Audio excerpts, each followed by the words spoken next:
Oh shit! The thing fall off. Those pieces of shit. See, it's when you're too Yeah, they don't fancy, really. bro. Yeah, they get too fancy. Yeah, whatever. This one, we got another one. Oh wow. Oh, we live already? Yeah. I hit it when you said go. Whoops. Sorry. Cheers, sir. Thank you. My pleasure. My pleasure. Donnell, we were talking about the different kinds of comedians that there really are. Like meme comedians, they're comedians. They have a special skill set. It's a different thing. They have a special skill set. In fact, one of my closest friends, Bearded Humor, he's like, I would say, if he was a stand-up comic, he would probably be in my top 5 in terms of creativity, in terms of talking about things in the moment and just all out funny. You know, the skill set for stand-up now, it used to be, I started 25 years ago, it used to be the only way you proved yourself as a person with any type of comedic integrity where I was on stage standing flat-footed in front of an audience that you probably don't want you to be funny or have no idea you're going to be funny.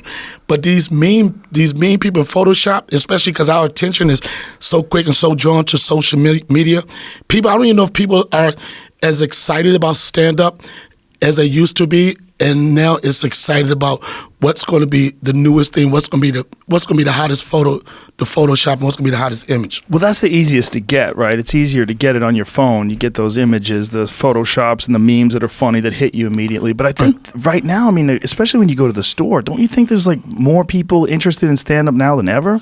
Yeah, but it's so we're in a tricky place now. People are interested in it, but people are they're more critical of stand-up now more than ever. It used to be a time when you could just say what you wanted, and people say that person was outspoken, outrageous, but they were themselves. But now you tell one joke, one blogger, one troller dissects your jokes and prints your jokes. Don't do the setup, don't do the callback, don't do the tag, and next thing you know, you offended somebody. Yeah. But I think with a lot of events that happen today, that are happening now, comedy is going to start taking a shift back to people with honest voices. I think so too. I think there's a direct backlash to like political correct thinking and the type of policing that you're seeing. You're seeing, and you're like, being policed. I policing. mean, I understand police and stuff in the Catholic Church, police and stuff in the regular church, but you go to a comedy club to police, you're in the wrong place. Yeah. And 9 times out of 10, people that go to a comedy show, that walk out and protest, their mindset was to protest before they even went there. Yeah. They're just waiting for the trigger word, just to be like, well, I never, and they'll leave. Well, it's a way to get a lot of attention. You know, being outraged at something, especially if you kind of have a point, like if you could articulate that point, right. It's a great way to get attention.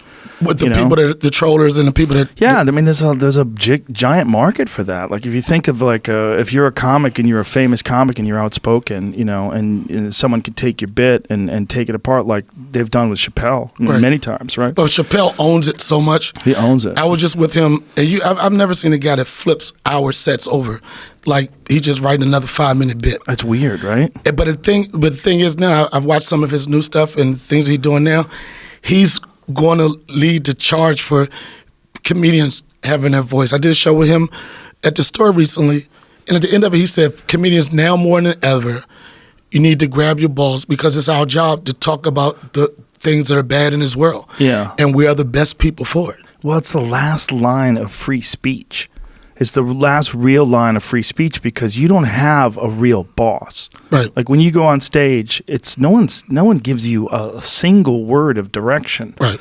You know, that's a very unusual place to be in terms of entertainment. And something that reaches, especially with someone like Dave, millions and millions and millions of people.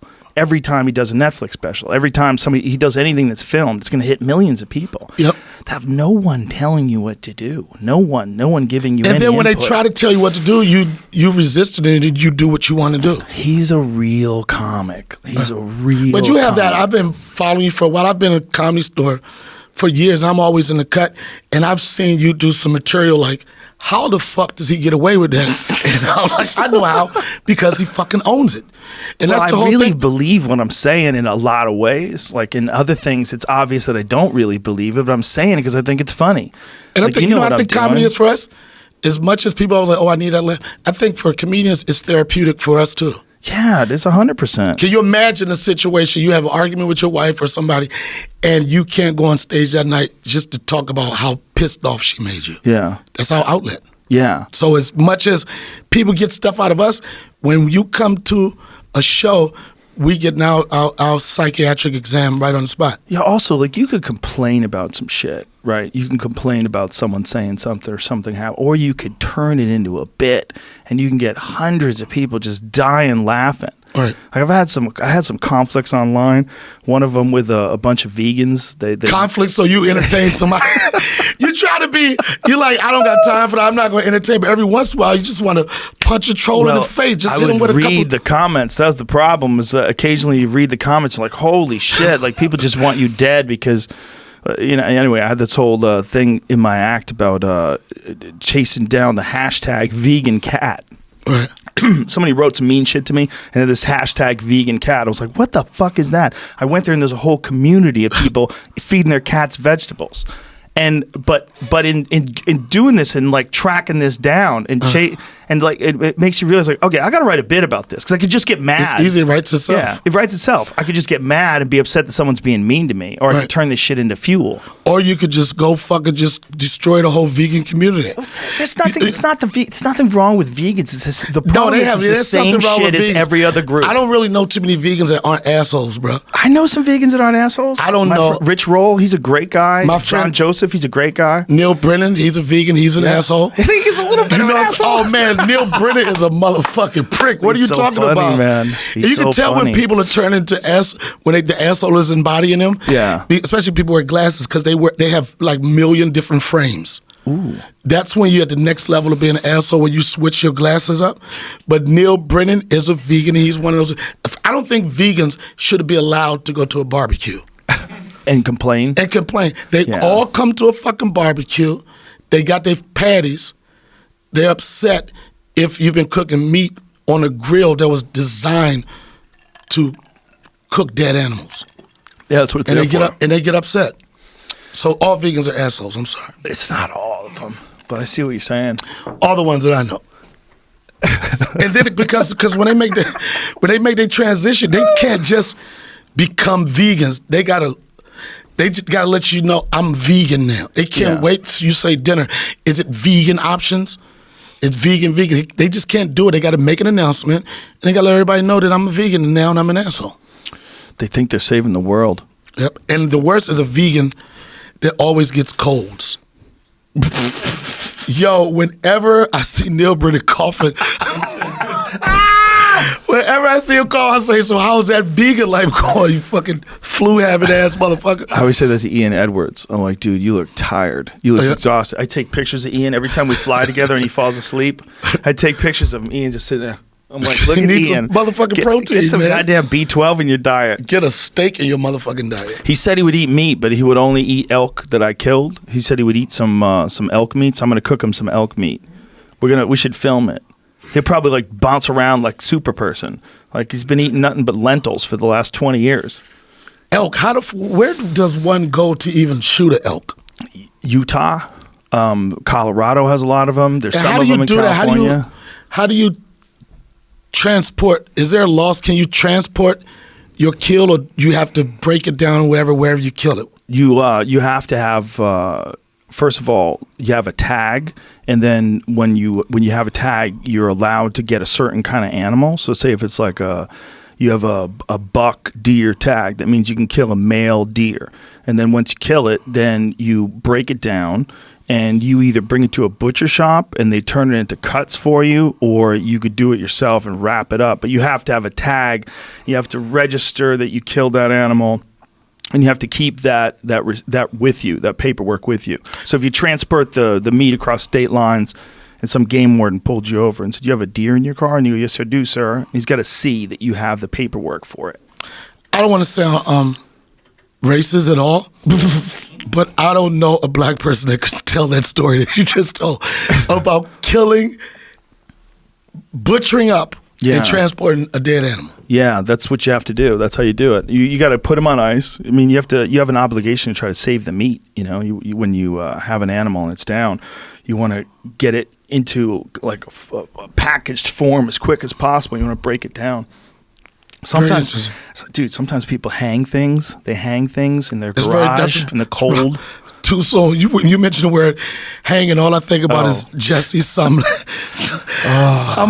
Oh my God! Talk about setting a whole bunch of people back in one interview. Crazy story. Interesting. Such a mess. It's a mess, and I think what's really awful about it because his story, it was like good and bad of it. The good of it was when people thought that he was violated and he was a victim of a hate crime, it wasn't just gay people that was rushing to support him. It was like thug dudes, you know what I'm saying? It was like some real motherfuckers that was like, I mean, I saw Exhibit make a comment. It was a community of people away from the LBG community that thought it was really fucked up. Yeah. And that was the beauty of the incident because it kind of brought people together. But the fucking thing about it, it was just a lie. And it's so fucking unfortunate. It's so unfortunate somebody would play on people's emotions. Yeah.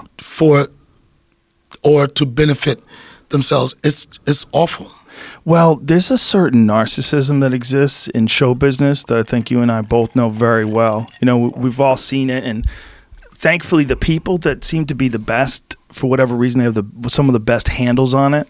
Like Dave doesn't show any of that. Right. But there's some people that do. And that narcissism is weird, that wanting it to be all about them, and they'll do sneaky shit like fake an attack. Like that's a symptom of that same kind of thinking. It just got desperate and went in some crazy way. It was awful for some reason because you have people like when that first went down, you had people that normally people that you would look at, okay, that's my friend or whoever, you started having side eyes, and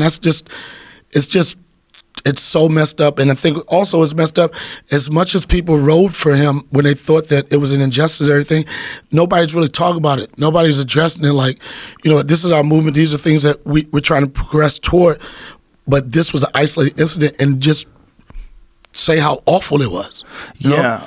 You know, the beautiful thing is that people are way more tolerant than they ever have been before. The also beautiful thing is attack didn't happen, right? So we don't have to think of one more atrocious thing that people have done to another person for no reason. Right. So that's good. And it's also good that you get to see where that kind of stuff heads, where you're always looking to be a victim, to the point where you realize there's like some sort of currency in being a victim. So people fake being a victim so they can get all this fucking attention. It's good for us. It's good for us to see, because you see that now next time a story comes around that's just a little fishy, you're going to second guess it. Huh. Yeah. Exactly.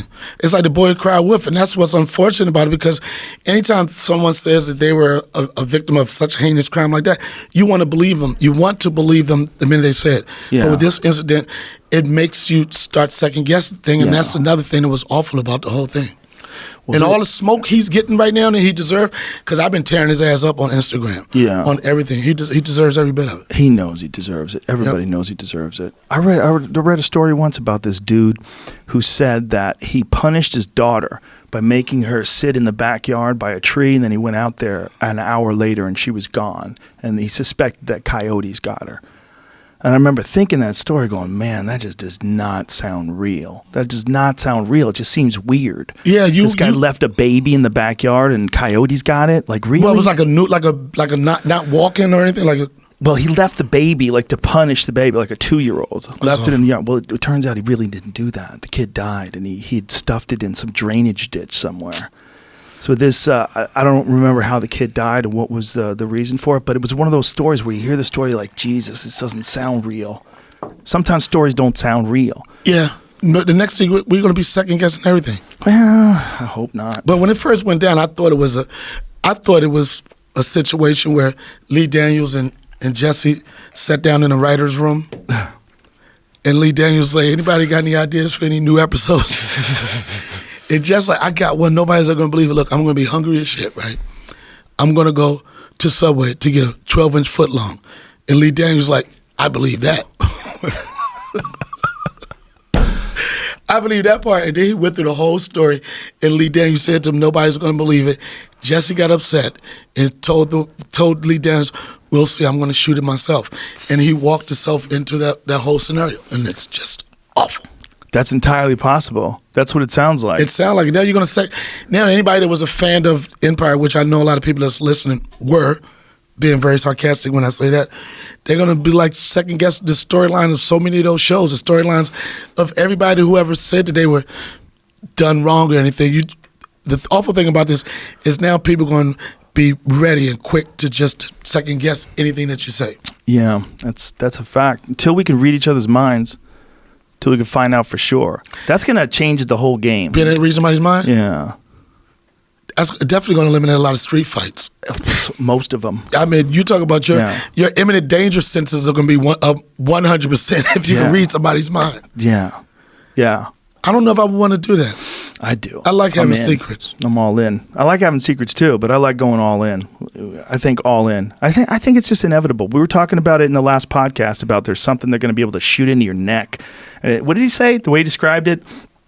Like an injection that will take over, sort of. Well, the way it interacts with your brain cells. Thread. Thread itself into your brain cells. So literally like I think we're going to have built-in Wi-Fi internet systems where we're connected to each other's heads. So this is what people request, or it's like a study they're going to try out on people? Or you could just go to your doctor and say, shoot me with the brain shit. I think eventually it's going to be shoot me with the brain shit. First, you got to get it on a clinical trial. Right. First, you got to be willing to be who do you get for that? Like heroin addicts or crackheads? Who do you get for that? Like, who is close to no brain cells and shit? And that's the one we tried on. But what was that movie? There was a movie where a dude got shot and they put some chip in his back.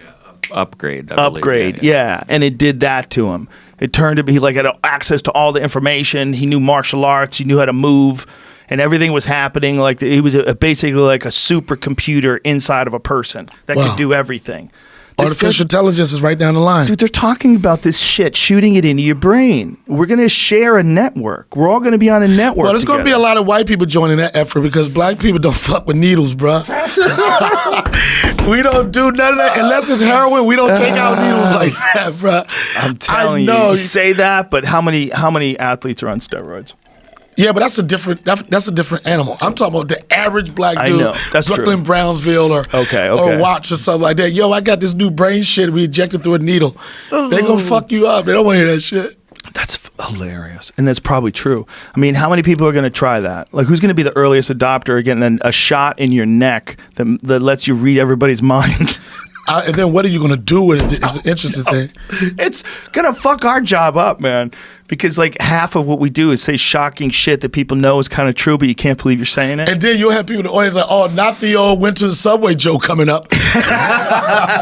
If you could do that, that'd be the ultimate fucking joke hater right there. Oh, yeah.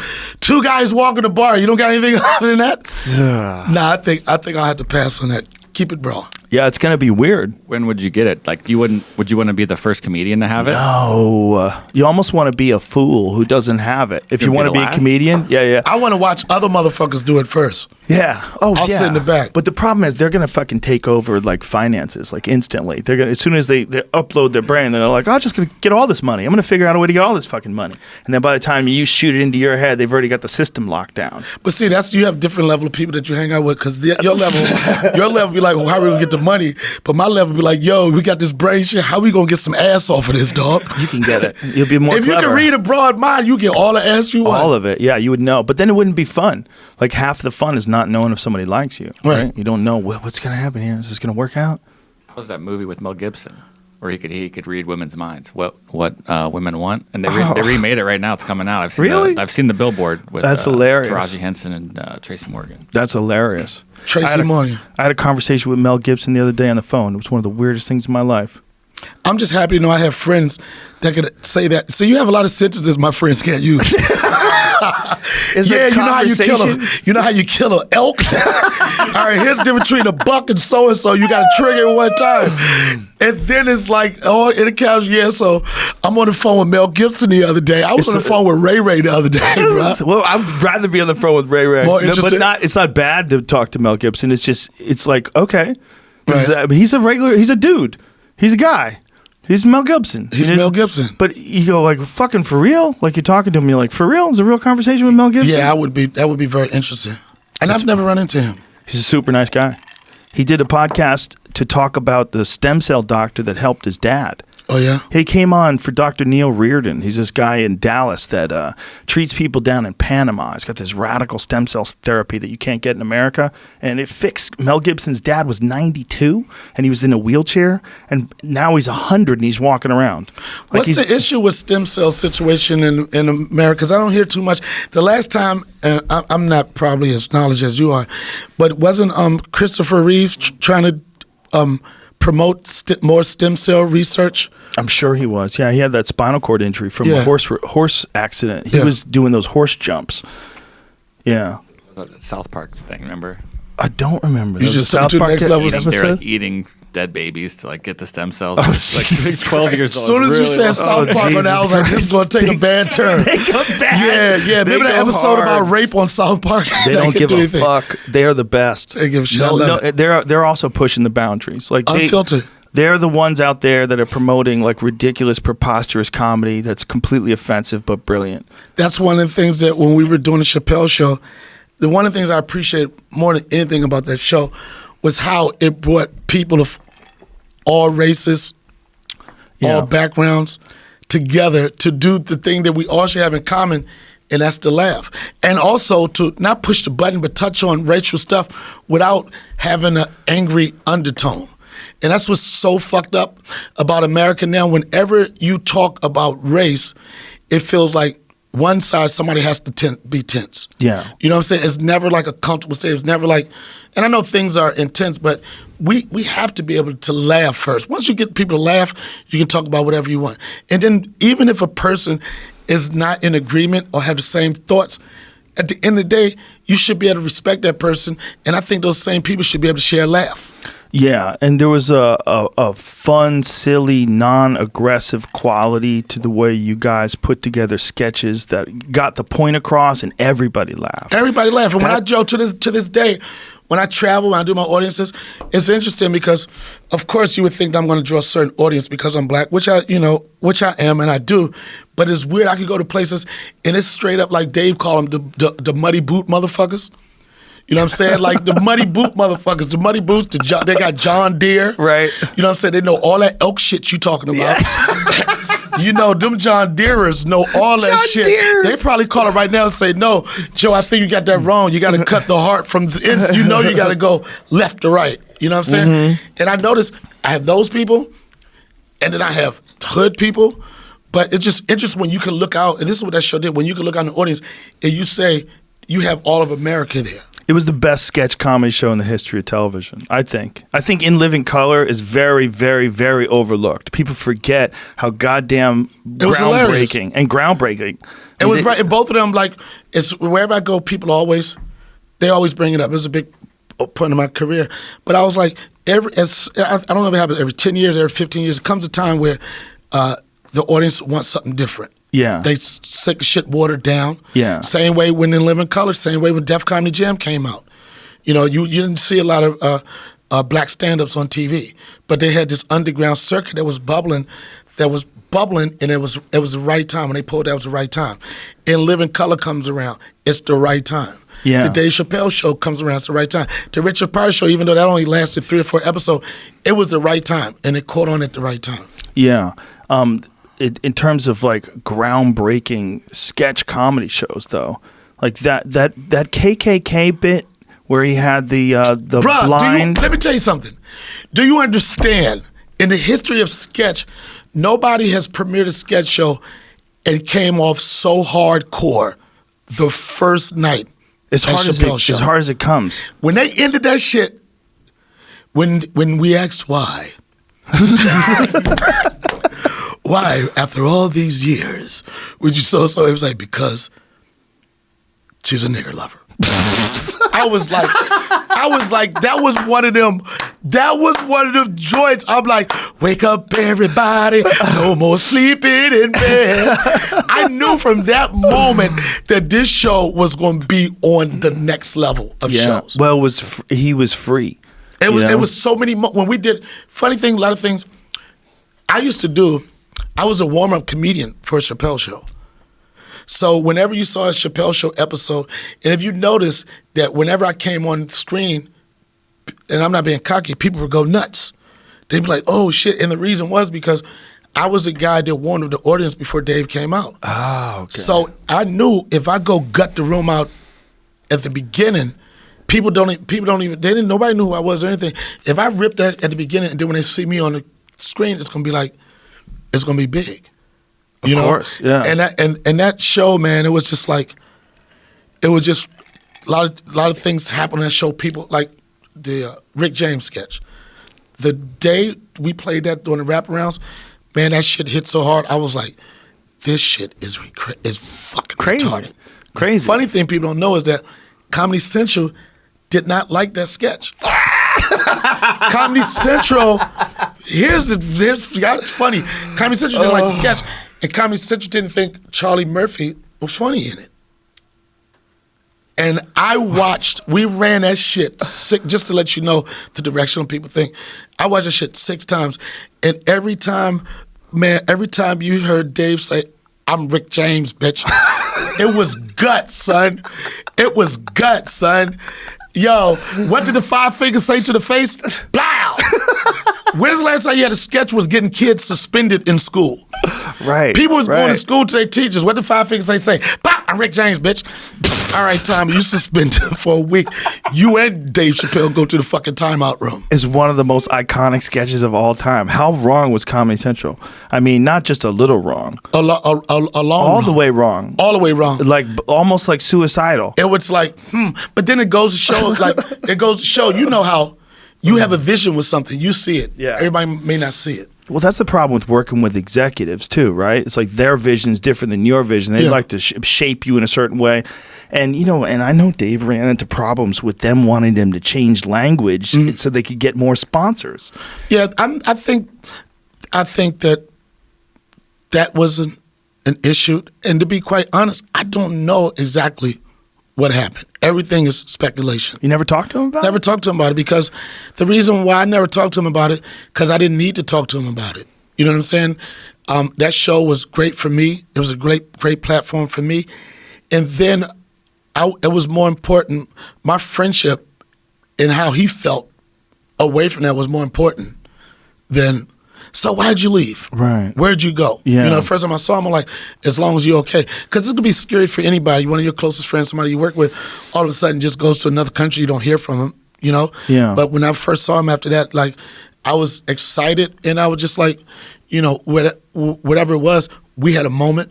We made history, and people go on to do other things and just keep it moving. Well, but that show was really, people always say, Donnell, if it wasn't for the Chappelle show, this and that, Chappelle show gave me a platform for people to see what I've been doing for years. And you see talents in the club now. You see a motherfucker that's good as shit. But will they get the right platform for the world to see him? Yeah. You know what I'm saying? And that's kind of separate. You see one person go from one level to the next level. Who has the right platform to showcase their talent? And that show did that for me. And with that said, I gave that show everything. Every time I had a second on camera, every time, like if you look at 2.5 years on that show, if you had an editor break down how many times I spoke, it would probably be a total of 4 minutes. I'll get a word here, I'll get a phrase here, but I told myself, whenever they turn that motherfucking camera, I'm going for it. Like even if I'm not talking, I'm going to make my body so expressive that your eyeball draws to. I remember Neil told me one time, he said, because I always get a mic, because I'll come up with a line or something to throw in. And we were doing a Rick James sketch, and I didn't have a mic. I was like, yo, sound. And Neil said, you're not going to get a mic, bro. I said, I was like, I might say something. He was like, you're not going to say anything. I was like, fuck. So I told myself, when he smacks this motherfucker, because if you look at that scene, when he smacks him, I said, what the I was like a Washington Square Park mime. I pushed that. I said, what the fuck? I made my face.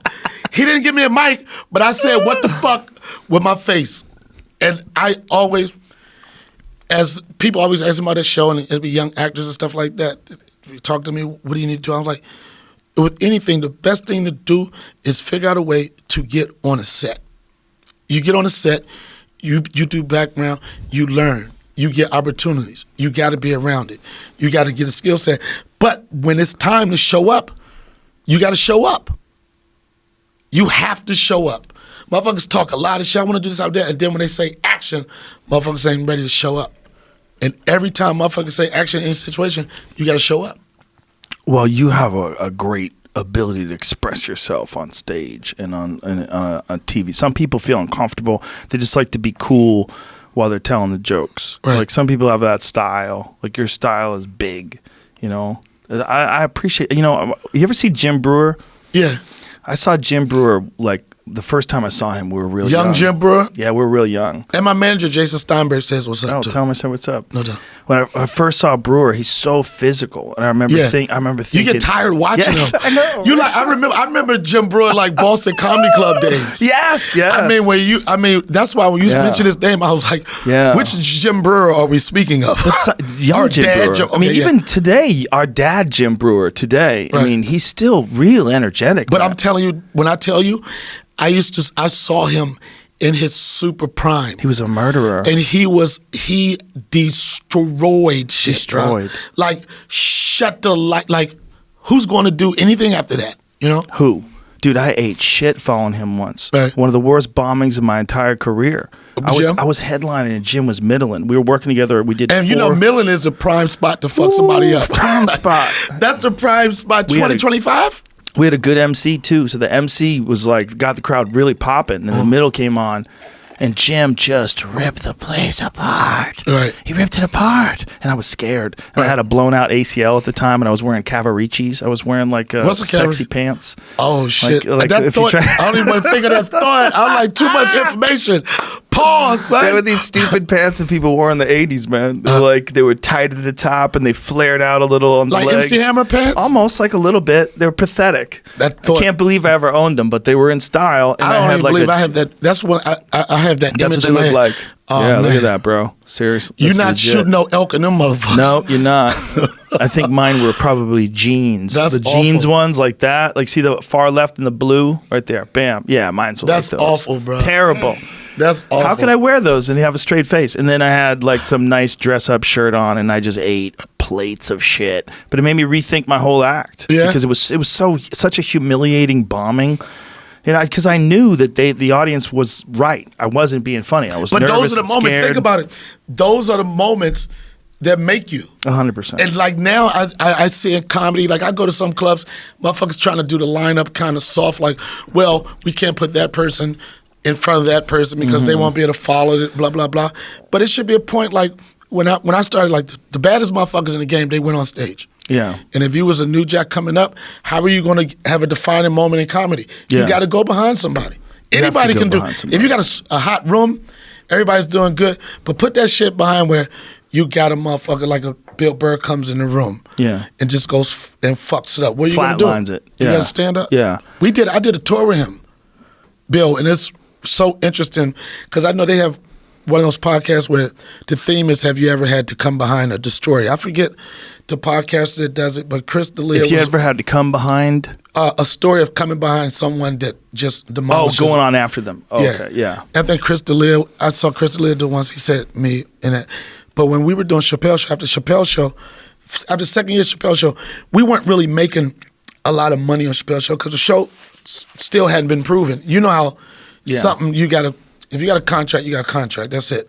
Just so happened the show blew up before the contract was over, but that don't mean nobody's going to renegotiate. So we had this popularity, but we wasn't making money.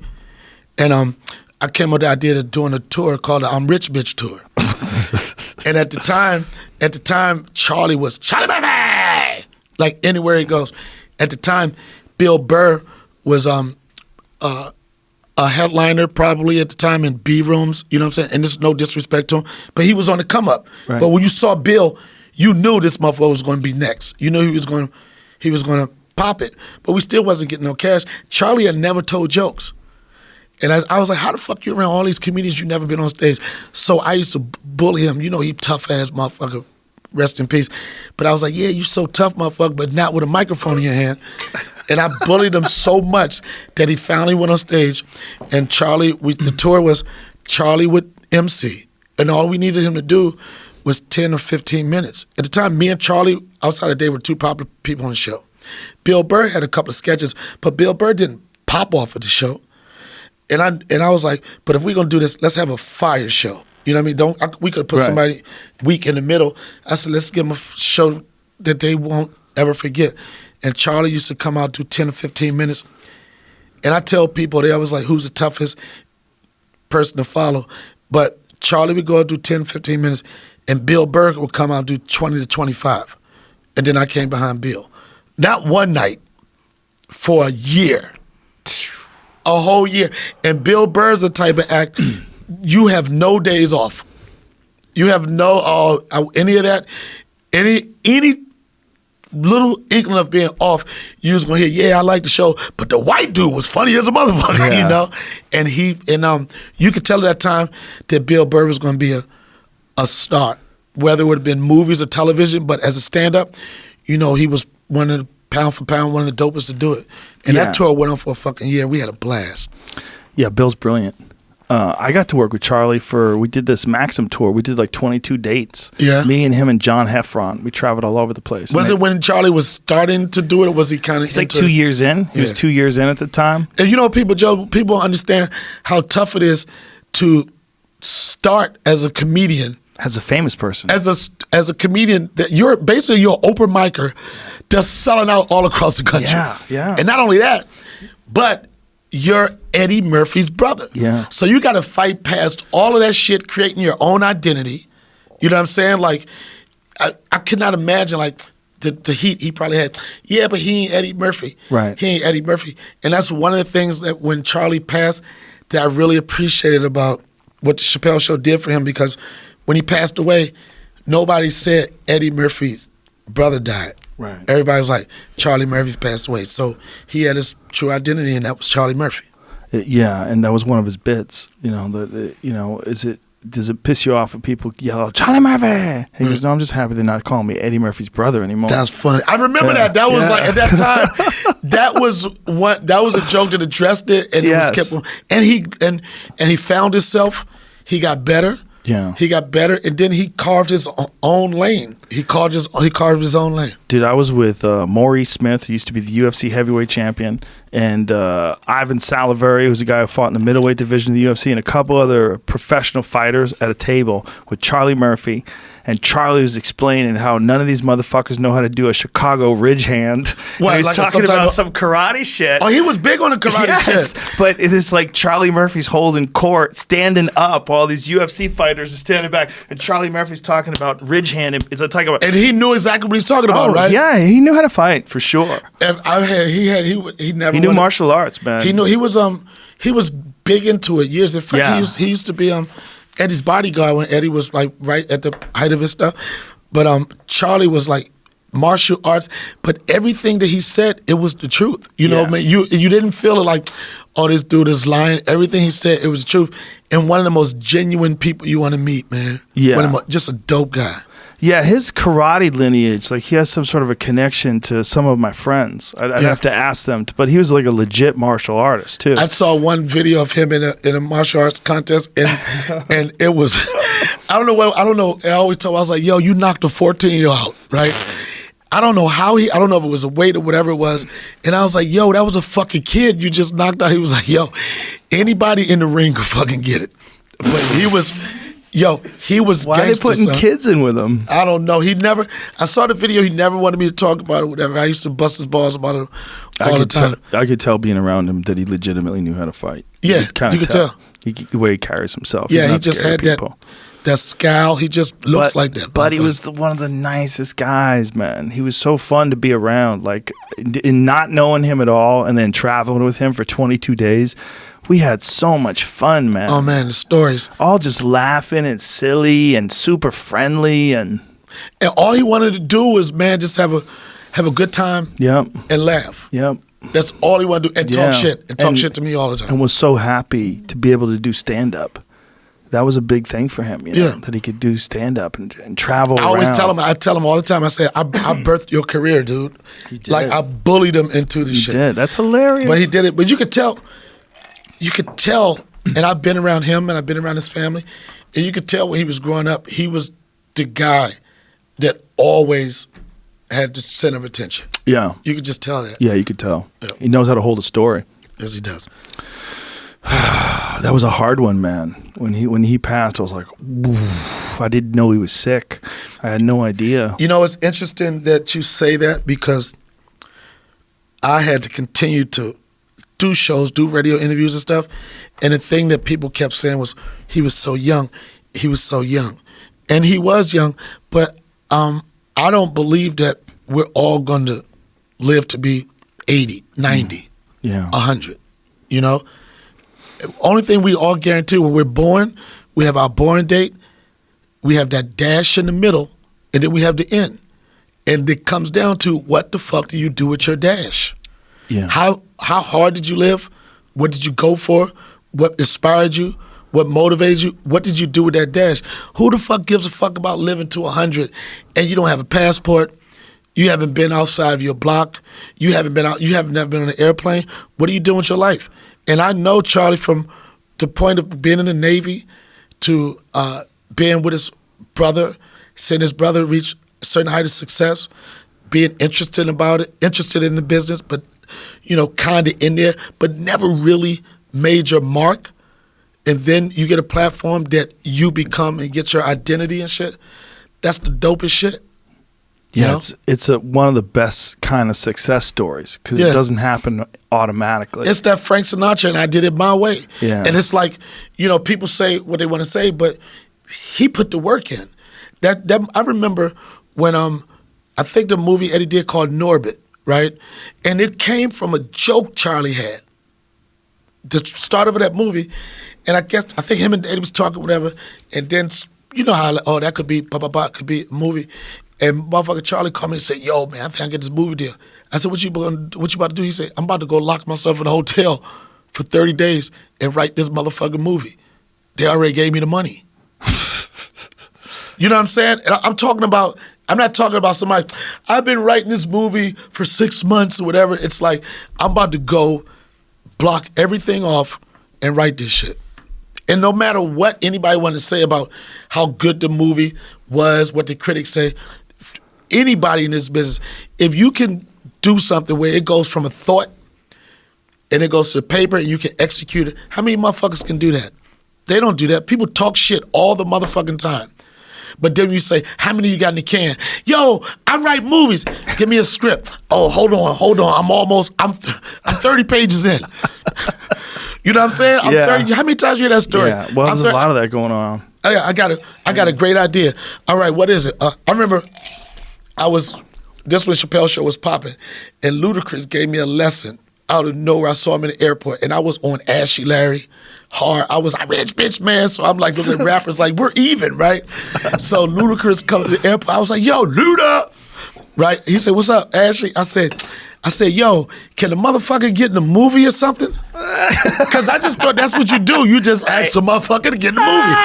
I'm like, can a motherfucker get in a movie or something? And he looked at me, Joe, it was so cold. He looked at me right in my face. He said, we looking for people with ideas. And I looked at him like, well, I have none, right? So I guess this is this conversation. And it did. And when I'm telling you, it was a lesson. How the fuck you gonna ask for somebody for something and you don't got shit to give them? Well, a lot of guys in the beginning think that's how you do it. That's how you do it. When I was on HBO's The Wire, this motherfucker told me one time, he said, yo, D, can you give me the number to The Wire? I think I could do that shit. This motherfucker thought that there was like a hotline, like from anybody from the streets. You ever thought about being an actor? You don't want to put those 10 years of getting rejected? Just call this number and we'll put you on The Wire. You know what gets me about acting though is when someone who's never acted before goes in there and kills it. You know, like people who are like athletes in particular, like rappers have done it. Like a lot of people have done it. But some people, singers, some people, I believe that you have natural talents. Yeah. I think some people have natural talents. That person, like you have a person that's trained and you have people that just are natural. And then if you think about it, acting is just it's playing make-believe. So who can play make-believe better? Is it a person that for 12 years they've been studying and they went to the school, or is a motherfucker that got that one story and that one character that they can nail? You know? Right. Or is it a case of there's some people that'll do stand-up comedy for 30 years and they're never going to be that funny, or Dave could do it for a year and kill you? Like Chappelle? Yeah. Oh, yeah, he could kill, but that dude is... But you know what I'm saying? Like, Yeah. there's some people that... But he's just a whole different animal. And the reason why I say that, you're a great comic. I consider myself a great comic. I consider you a great comic. I appreciate it. And with that said, like, we do have egos. Like, as much as people talk about somebody, in your mind, you're like, I'm great too, motherfucker. And I was like, one day I was watching Dave on stage, and I'm like, what makes this motherfucker great? And I think, in my opinion, what makes him great is, like, it's not too often that we have or opportunity to have a Muhammad Ali moment. And when I say that, I mean a moment where you got to throw everything on the table. It's your integrity, your moral beliefs. What do I want to stand on? What do I want to stand for? And that's how some people get attached to. Of course, Muhammad Ali was the greatest, but it wasn't just in the boxing ring what made him great. It's what he stood for. And I think when I look at Dave Chappelle and I look at his stand-up and I look at his career and I say what made him great, and that's a person that stand on their belief, is going to give you their unfiltered truth, and they own it and don't compromise and don't back down to anything.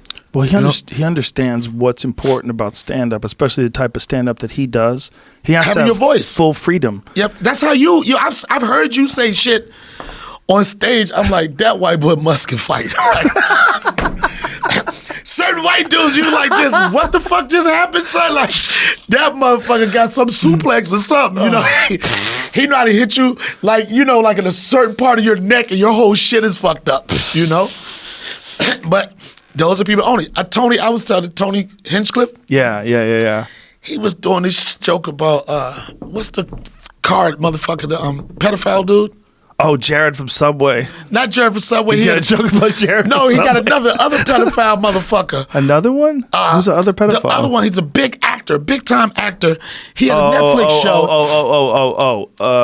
Spacey. Kevin Spacey. The whack off at the bar dude. Kevin Spacey. Yeah, man, Tony, watch this. Oh my God, that bit is crazy. Man, that bit, and you know what, for me, that bit is so dope. I'm like this, I'm about to throw up. Yeah. I'm like, good. It's like this, he won't stop. Yes, he won't owns stop. it. He's owning it. And I told him, and it was just, like I said, I don't know if it's a movement, but I felt like I was recruiting him for a gang, right? Yeah. I saw him in the hallway. I was like, yeah, me and Dave Chappelle was just talking about the brand of comedy that you have. Don't lose it. You know what I'm saying? Like, stay true to it. Because as much as people fucking with us, they don't want you to say this, want to say that. Again, it's a handful of motherfuckers going to stay. They're going to stay to their truth, and they're going to be rewarded for that shit. Because the other shit is just bullshit, man. Can't nobody tell you how the fuck is somebody going to tell you what you think is funny as a comedian? And, you know, you don't even know if you think it's funny while you're doing it on stage. You're trying to make it funny. So there's a lot of stuff that people hear. Maybe they only hear it once. But you know it's funny. You know it's funny. You just don't know where the funny is sometimes. You don't know the rhythm of it because I know I don't know what your writing process is, but what's yours? Mine is like it's regular conversation. Like I have conversations with friends all day. It's talking about topical stuff, and it's like, you know, people with sense of humor is like you see the funny side of anything, like the Jesse Smiley shit, Bill Cosby, Smollett, whatever the fuck it is. All that shit. You think something funny, so I never try to sit down and like I'm gonna write this perfect joke. It's usually something that comes in a casual conversation, and it's those moments. You know how you talk to somebody, you be like, oh, that's funny. Usually that's where I start my writing. Yeah. If something connects with me like that, and I just go and believe in it and just force that shit to work. Yeah, once you get on that stage with that idea and you're in that moment and you have just like, remember, you know, everybody understands the first time you're trying a new bit. That's one of the weirdest moments ever. Everybody don't take the chance. That's one thing I say about you. The times I've watched you, that I call them pussy comics. You know, motherfuckers just do a set like, yo, I'm gonna fuck somebody after this shit. Right. I'm just gonna stand outside and hear good set, good set, good set. Then you got the motherfuckers like, no, that was a thought from last week. I got some more shit to talk about. I got some more shit and you push those boundaries. A lot of people don't do that shit. You have to. It's I part can't of the respect them business. robot motherfuckers, son. Them robot motherfuckers. Talk to me. Yo, them motherfuckers that you could go to sleep and you wake up and you can end this shit. Fuck out of here. We know it worked, motherfucker. Oh no. And here comes my closer. Yo, I'm saving my closer. You really want to test motherfucking nuts? Open with your punk ass closer, motherfucker. Open with your closer, and we'll see how much strip them other motherfuckers got. That flip that shit up. Yeah. Them motherfuckers, I call them the broom psh. Yes. Broom psh. But Go on. they got scared, and then they got better. They got an act, and then they got scared again. Never got rid of that act. Right, and then they can't stand for the right motherfucker to be in the room. Yeah. They can't stand for motherfucker like this. Oh, that's what you did, bro? Guess what I'm doing? I'm going to flip a whole new set on your mother ass. Maybe I won't even do a set. Maybe I'll just build some shit from this one motherfucker right here. Right. Not a riff like your pants so tight, but pull something from him and just turn this into a whole shit. Yeah. And then that hard drive starts coming because we got millions of jokes that we never use. They just get stored on the hard drive. They like this. People like this. Is that your first time? When'd you come up with that? 15 years ago. But the moment was now. Yeah. You know, it's going to go now. You know? Yeah. And that's it. I'm going to tell you, I've been doing it for 25 years. And after 25 years, I can honestly say, I feel like I get better every year. Me too. And I think the same thing. That's somebody that's a purist. Yeah. Yeah, me too. And I think that, good sets and bad sets when you're working on new stuff. But I think overall, when I'm done after 2 years, each 2 years is better than the 2 years before when I'm ready to film. Yeah. I think that's what it's all about. It's fun. Man, if you're not out there creating the type of material where it's old to, like, I'm getting ready to do another special. Who are you doing it for? Here's the tricky part. I might be on Netflix radar. But I don't have a deal with them, but I'm going to, not by myself, but Dave Chappelle has gave me a verbal commitment that he's going to produce my next special. Oh, damn. So, with that said, I don't have a home, but I'm pretty sure the level I've been operating with my stand-up, you know when you're ready. You know what I'm saying? It's like, I just know it, bro.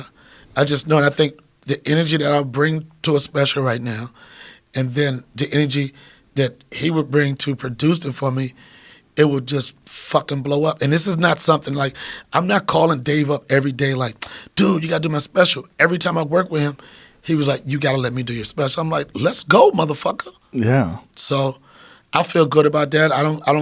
I'm not saying that I'm eyeing this place, I'm eyeing that place. First thing I want to do is put an hour of material that when it plays, it could change my life. You know what I'm saying? I've been seeing you at the store, man. You're locked in. You can tell you're doing a lot of sets. You got a lot I want reps. Yeah, that's what's up. What do you do, bro? I can't I'm gonna stay home for reps. Gotta have reps. Never catch a motherfucker off guard. Yeah, sometimes I'll do 4 sets in a night in L.A. I did, and I was so proud of myself. I got 6 sets in a night in L.A. Wow. And I was so fucking happy because that's a normal night in New York. Yeah. But in L.A., you got to plan that shit. Yeah. You got to hit sunset. It's got to be like, boom, I'm out. But you feel like you just can do whatever you want. Because you know if you starting off with something new, on that first one, you got 4 more. By the time the night is over, you got that motherfucker. Yeah, it's when you're doing reps the same night, too. When you hit that 3rd set, it's almost like you're in this weird flow state where there's no resistance between you and the ideas. The material just comes out so loose. And then the thing that you got to do is it's one thing to have a joke. Motherfucker can write a joke. And that's why you see some motherfuckers, you just tell that they're a good writer. But there's no performance of it. You know what I'm saying? There's no performance of it. That brings me back to Brewer. Right. Brewer wasn't just like funny writing. He would get physical. He'd stretch his neck out. His face he would do shit. And I can see, I'm telling you, the Boston Comedy Club years ago, Barry Katz ran and owned it at the time. And that was the premier showcase spot. Yeah, it's a great place. It was running neck and neck with the Comedy Cellar. Comedy Cellar had the longest legs. You know, it's the tortoise in the hare. Yeah. Comedy Cellar's been there forever. But this spot, and it was Jim Brewer. It was John and a round boy Johnny. Yeah. You know the yeah. It was two guys. What is it? And Round Boy, something? Fat Johnny and Round Boy? Was that it? Yeah, they would demolish Is that how you say it? Yep. Something like that. And then you had a motherfucker 17-year-old. The Round Guy? One of them. I don't Fat think they Johnny round and the now. Round Guy? They all dads now. Yeah, But I forget the name. That was a time where comedy was on fire, and Jim Brewer would demolish it. Jay was- Moore used to demolish it. It was a great spot. It was one of those real small clubs. Like, what did that seat? Probably 125, 130. But it was old comedy club vibe, brick wall, Yeah. tightness. You know what I'm saying? Like, it reminds you of like Red Johnny and the Round Guy, right? Is that Yeah. it? It reminds you of the beautiful. It reminds you, yeah. Red Johnny. Look at Jon Stewart. Oh, look at those guys. They were on TV. They were a team. They got on the pants you had on Earth. Yeah. Oh no, I thought it was No. Mine were more pathetic. You know who I used to follow at the Comedy Store that also changed my life? Martin Lawrence in the 90s. People forgot. You came how by him in big the 90s? Dude, Martin I Lawrence- used to be the guy who had to go on after him. Mitzi used to always stick me on after Martin And Lawrence. I know he was an animal then. I'm gonna tell you, the first time I saw Martin Lawrence, and it was kind of made me interested in comedy. I was in DC. I was laying up in the bed with this chick, and HBO, pzzz, you know when, Right, when it remember was the- like. Yeah, it was like, right. Yo, you just had popcorn from. Yeah. Right? So Martin Lawrence came out there. They was like, ladies and gentlemen, give it up for Martin Lawrence.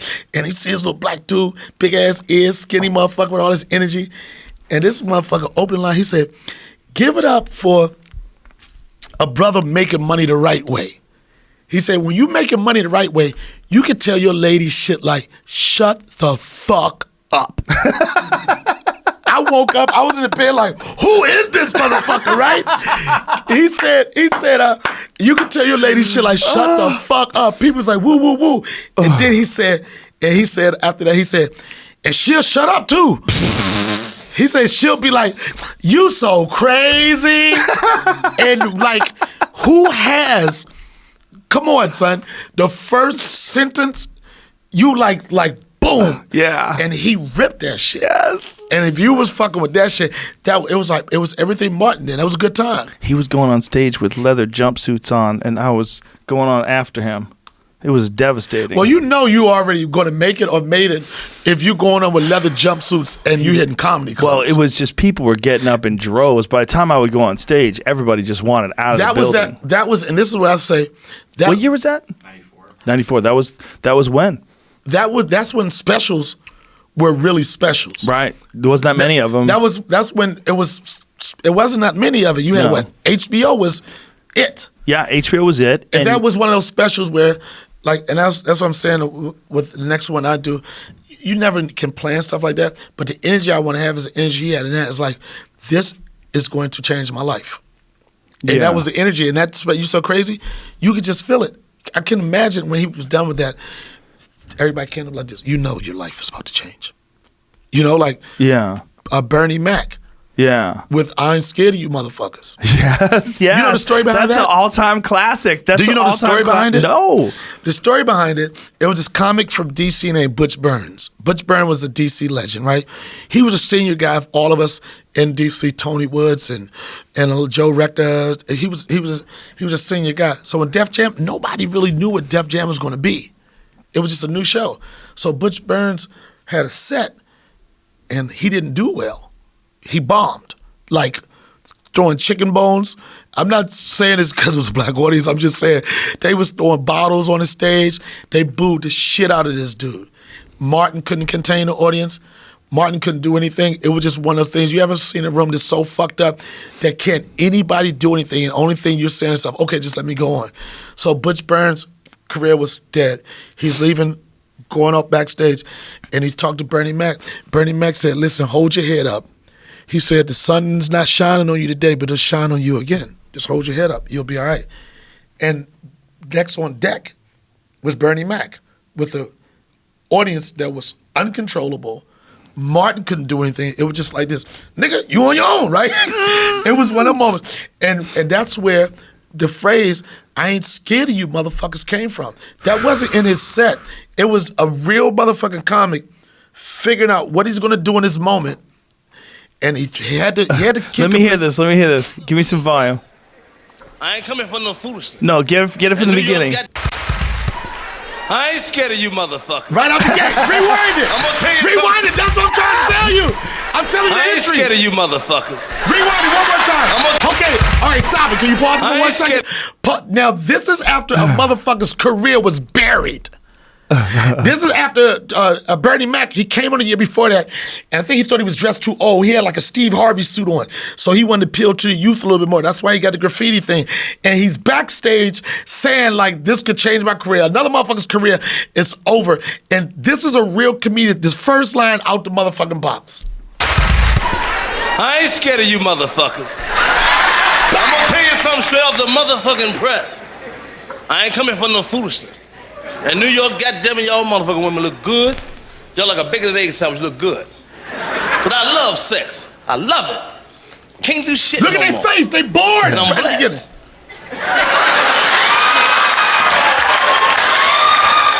Yeah, we're gonna get kicked off YouTube if we keep playing it. Oh man! But the build up when he first do that. Yeah. You know, well, You don't understand. he called back. I ain't scared of you motherfuckers. Oh man. That now you see the emotion of it. Yeah. It was like that. I guarantee the energy he wanted to have to rip was there, but the story, the backstory, and being in that moment, and at the end of the day, who gonna be prepared for those moments, Joe? Right. They motherfuckers not built for that shit no more. You got to do reps. You got to do reps. They not built for it. They got a motherfucking excuse for everything. You ever go to a motherfucking room and they be talking about how's the crowd? Motherfucker, fuck the crowd. How are you? Oh, was the crowd lame? No, you were lame, bruh. It ain't their job. It's our motherfucking job. Donnell's going hard in the paint. No, I'm just saying it's our fucking job. You're right. And I've heard you in your podcast talking about no excuses. And I feel like the things you say about no excuses, yeah, it's easy to make an excuse. But at the end of the day, it's an excuse. Yeah. You got two excuses. You got a good excuse and you got a bad excuse. Well, you know what? You could have an explanation for failure with no excuse. What do you mean? We could talk about how you failed and Yeah. why you failed. Don't have an excuse, but go, I fucked up. I came out. I was flat. I didn't I know what it concentrate was. enough. Yeah, I know And what it don't- was. I fucked up. And don't Yeah. use it. Like I say, This it's good. crowd sucked. That's the wrong way to look Man, at it. anytime that I doesn't hear a help you at comedian all. say, how were they? No, I ain't never saying that. How were you? Yeah. Because guess what? We don't know what's going to happen, bruh. We don't know if that motherfucker in the front row is thinking about a funeral. Yes. We don't know that, but it's our job to, like, you know, kind of going back to what you said earlier, in a sense, we read people's mind through their body. You can tell. You can watch a show. You can be like, oh, she was so upset because I said that. You can just look at the Yeah. body. You know the posture. You know everything. And then we feed off of that. But who's going to be fucking ready for that? And there's so many of these motherfuckers that are talking. And I'm not going off, but it's just, yeah. Yeah. It's just frustrating when you see motherfuckers out here making excuses.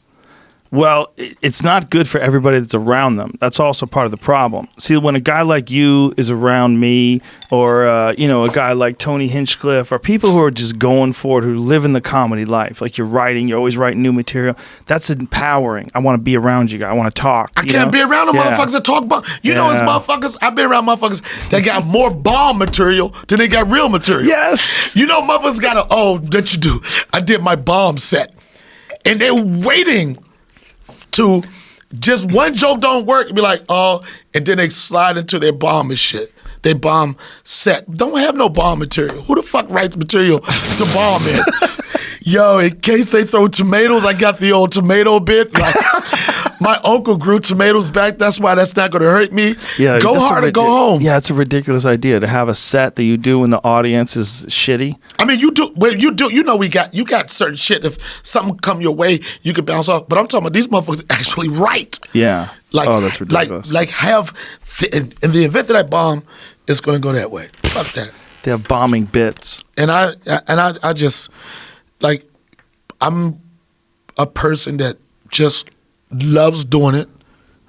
love getting better. And I tell people all the time, if you liked any of the things that I've done, whether it was HBO's The Wire, Chappelle Show, and other stuff, if you come see me do stand-up, you'll become a complete fan. Because like you said earlier, that's the one thing that we control.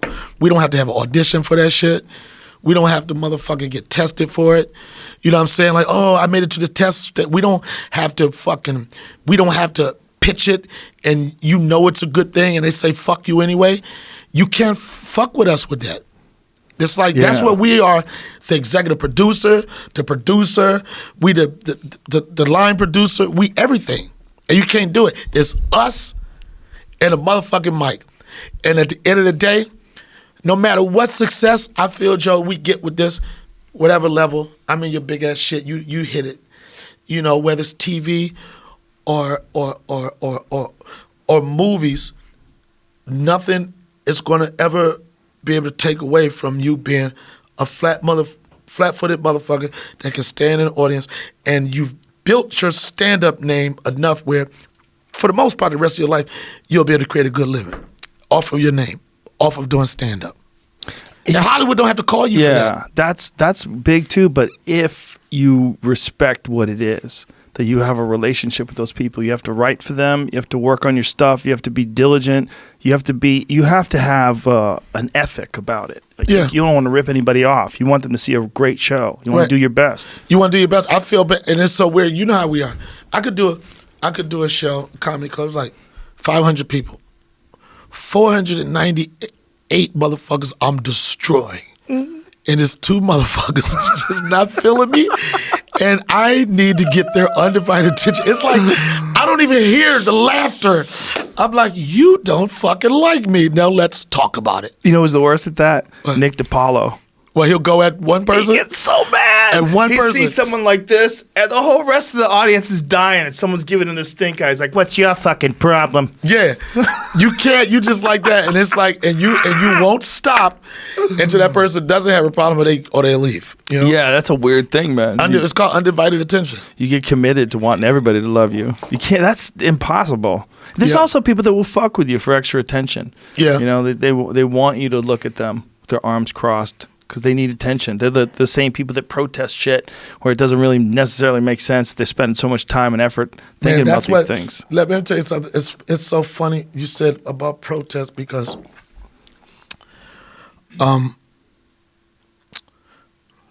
last couple of years comedy has been interesting. There's a lot of people that are fans of Donald Trump, a lot of people that aren't fans of Donald Trump.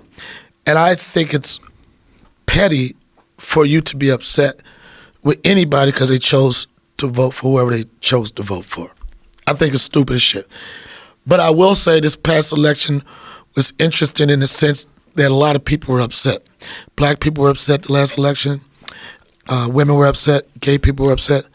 But white people were really upset. Like, white people were the angriest. And white people did not protest. They voted. Black people was like, Black Lives Matter. White people was like, we'll see about that in the morning. And whenever you hear someone says, we'll see about that in the morning, it's going to be some change. It's going to be some change. But comedy, I don't think comedy should be a place where people exercise anger or be angry. How so? In what way? That, like being mad, like, when Donald Trump first got elected, you know, personally, like, it was very interesting. And I've seen a lot of comics, they could just go up there and be like, fuck Donald Trump, and just, ha. Right. You know, you could find a way to say fuck Donald Trump or anybody, but it doesn't have to be fueled with any anger. Yeah. You know what I'm saying? It doesn't have to be fueled like fuck you. Be like this, fuck him. Okay, why? Why do you say that? Why do you say fuck him? And then lay out the reason. But I just don't think that people should be angry about how they feel about. It's just, I think it's fucked up when politics make people angry. It's contrary to what you were saying was great about Chappelle's show. Mm. That the comedy came without being angry. Right. But it made great points. But even anybody on both sides could laugh at it. Yeah. Yeah. The thing about Trump it's interesting. It's like, the job shouldn't exist.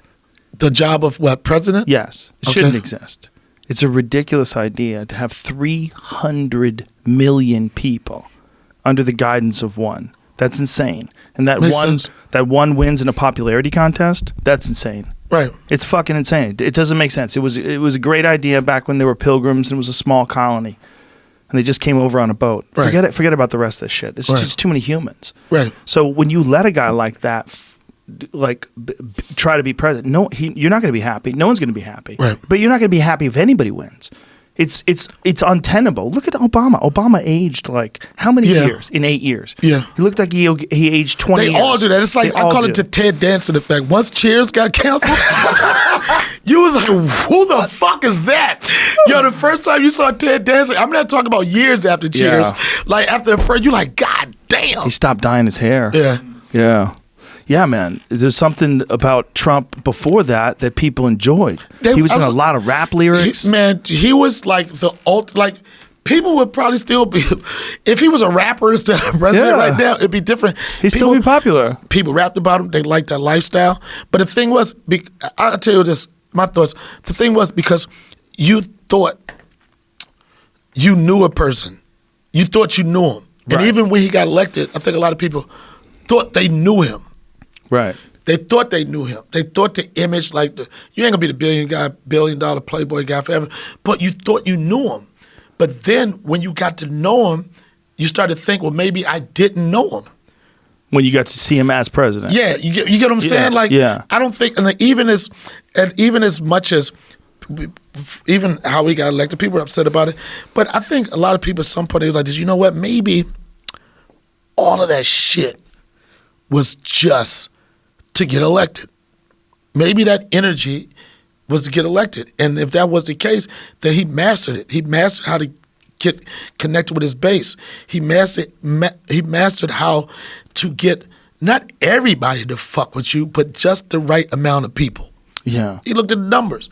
It wasn't about it was a popularity contest, but it's also new, like, these are the people I got to hit, and he figured that out. Well, but I think at some point, Joe, people were like, all right, okay, it's over now. Let's see who you really are. And I think it's so many examples of when you felt like he could have showed people example that he's for everybody, right? Opposed to just his base, right? And I think that's what get people what make people frustrated. He gives the impression that, I only care about these people that elected me. You won. Right? But you have responsibility to everybody. And it just don't have that feeling. Even on my social media, I don't go hard. I keep it kind of neutral. But I said something and somebody said, well, the last time I checked, Donnell, the economy was doing well.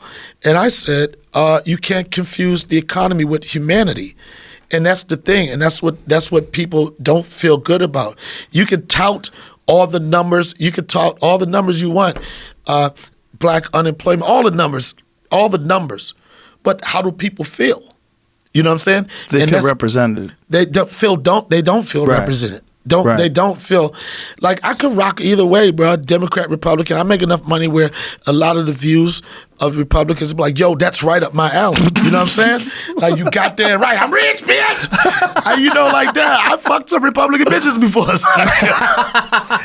You know what I'm saying? I get it. You know what I'm saying? But at the same time, and it may not sound right to a lot of people, but it's the human factor of it. You know what I'm saying? Like, you want to feel good. Right. You want to, why so many people don't know the economy is doing well? Because they don't feel good. Right. You know what I'm saying? You want to celebrate, you want to cheer, you want to feel good about it. And that's the whole thing. And the thing, I believe when Obama ran, like, his campaign was changed, Donald Trump would make America great again. Either one of them could have ran off each other's campaign slogan. Do you know after Bush, Obama could have said, make America great again. And it would have electrified the base the same as change. True. They said the same fucking thing. That would be the great thing for Obama to say right after Bush. And I'm going to tell you, one thing that kind of, I don't know, insulting or get people upset is like, You keep pushing the narrative, make America great again, make America great again. You keep pushing it as if America was so fucked up before you took office, and that's not the case. Right. Like when Obama took it from Bush, he was making America great again.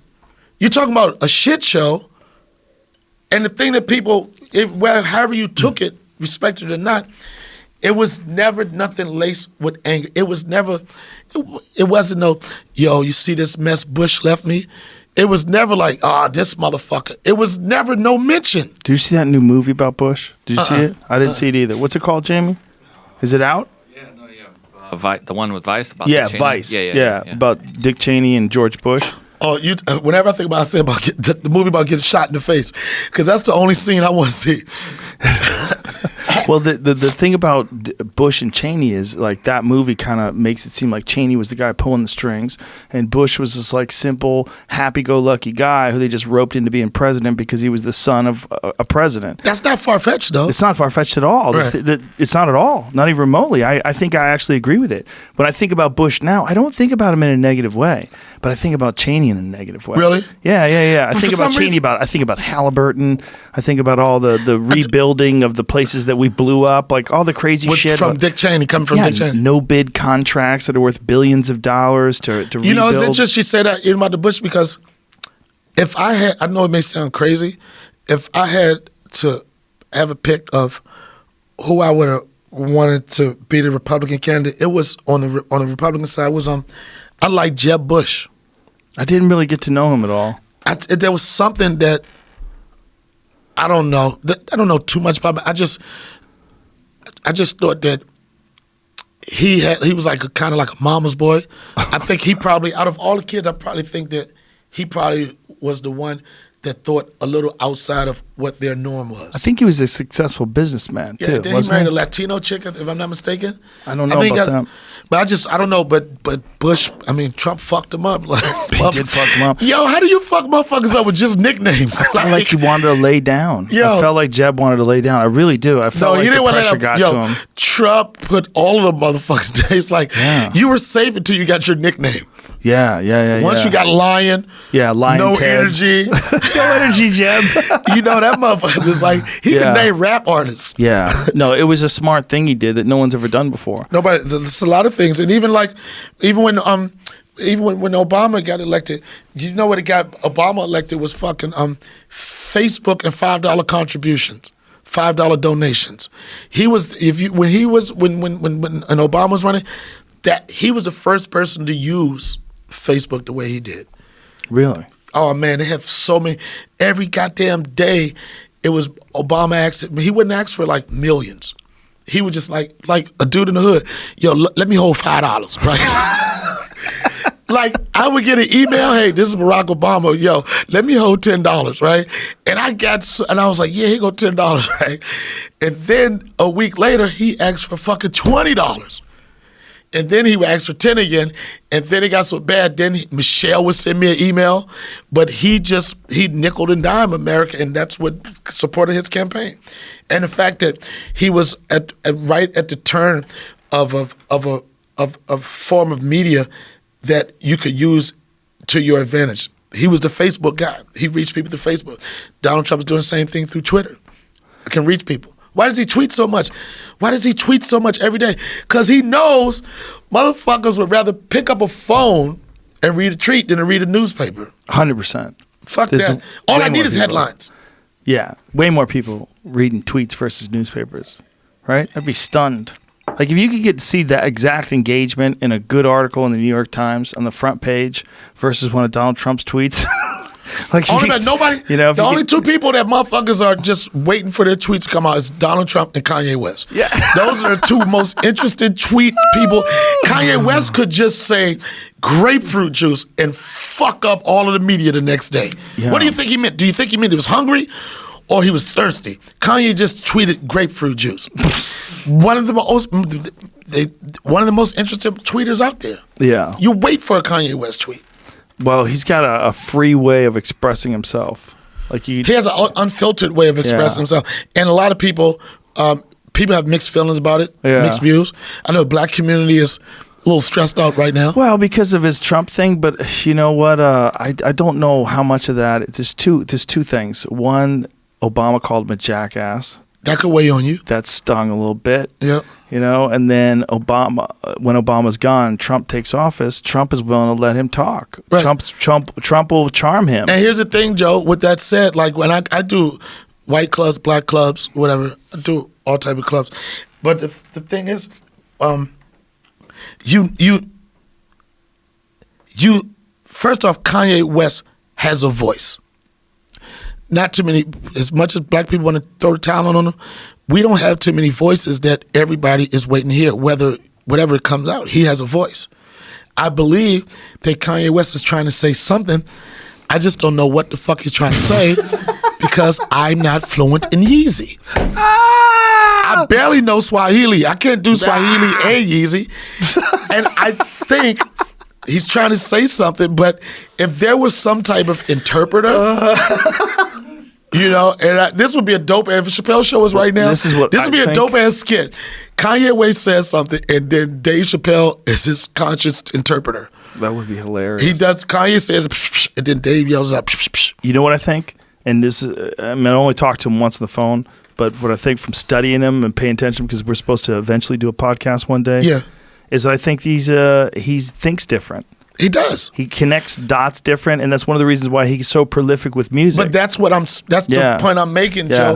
And that's the point I'm saying about not speaking Yeezy. But here's some people that think like that, they don't know how to get it out. It's like just speak it. But I've been thinking about You're this Superman. a lot. I love you. You're my dad.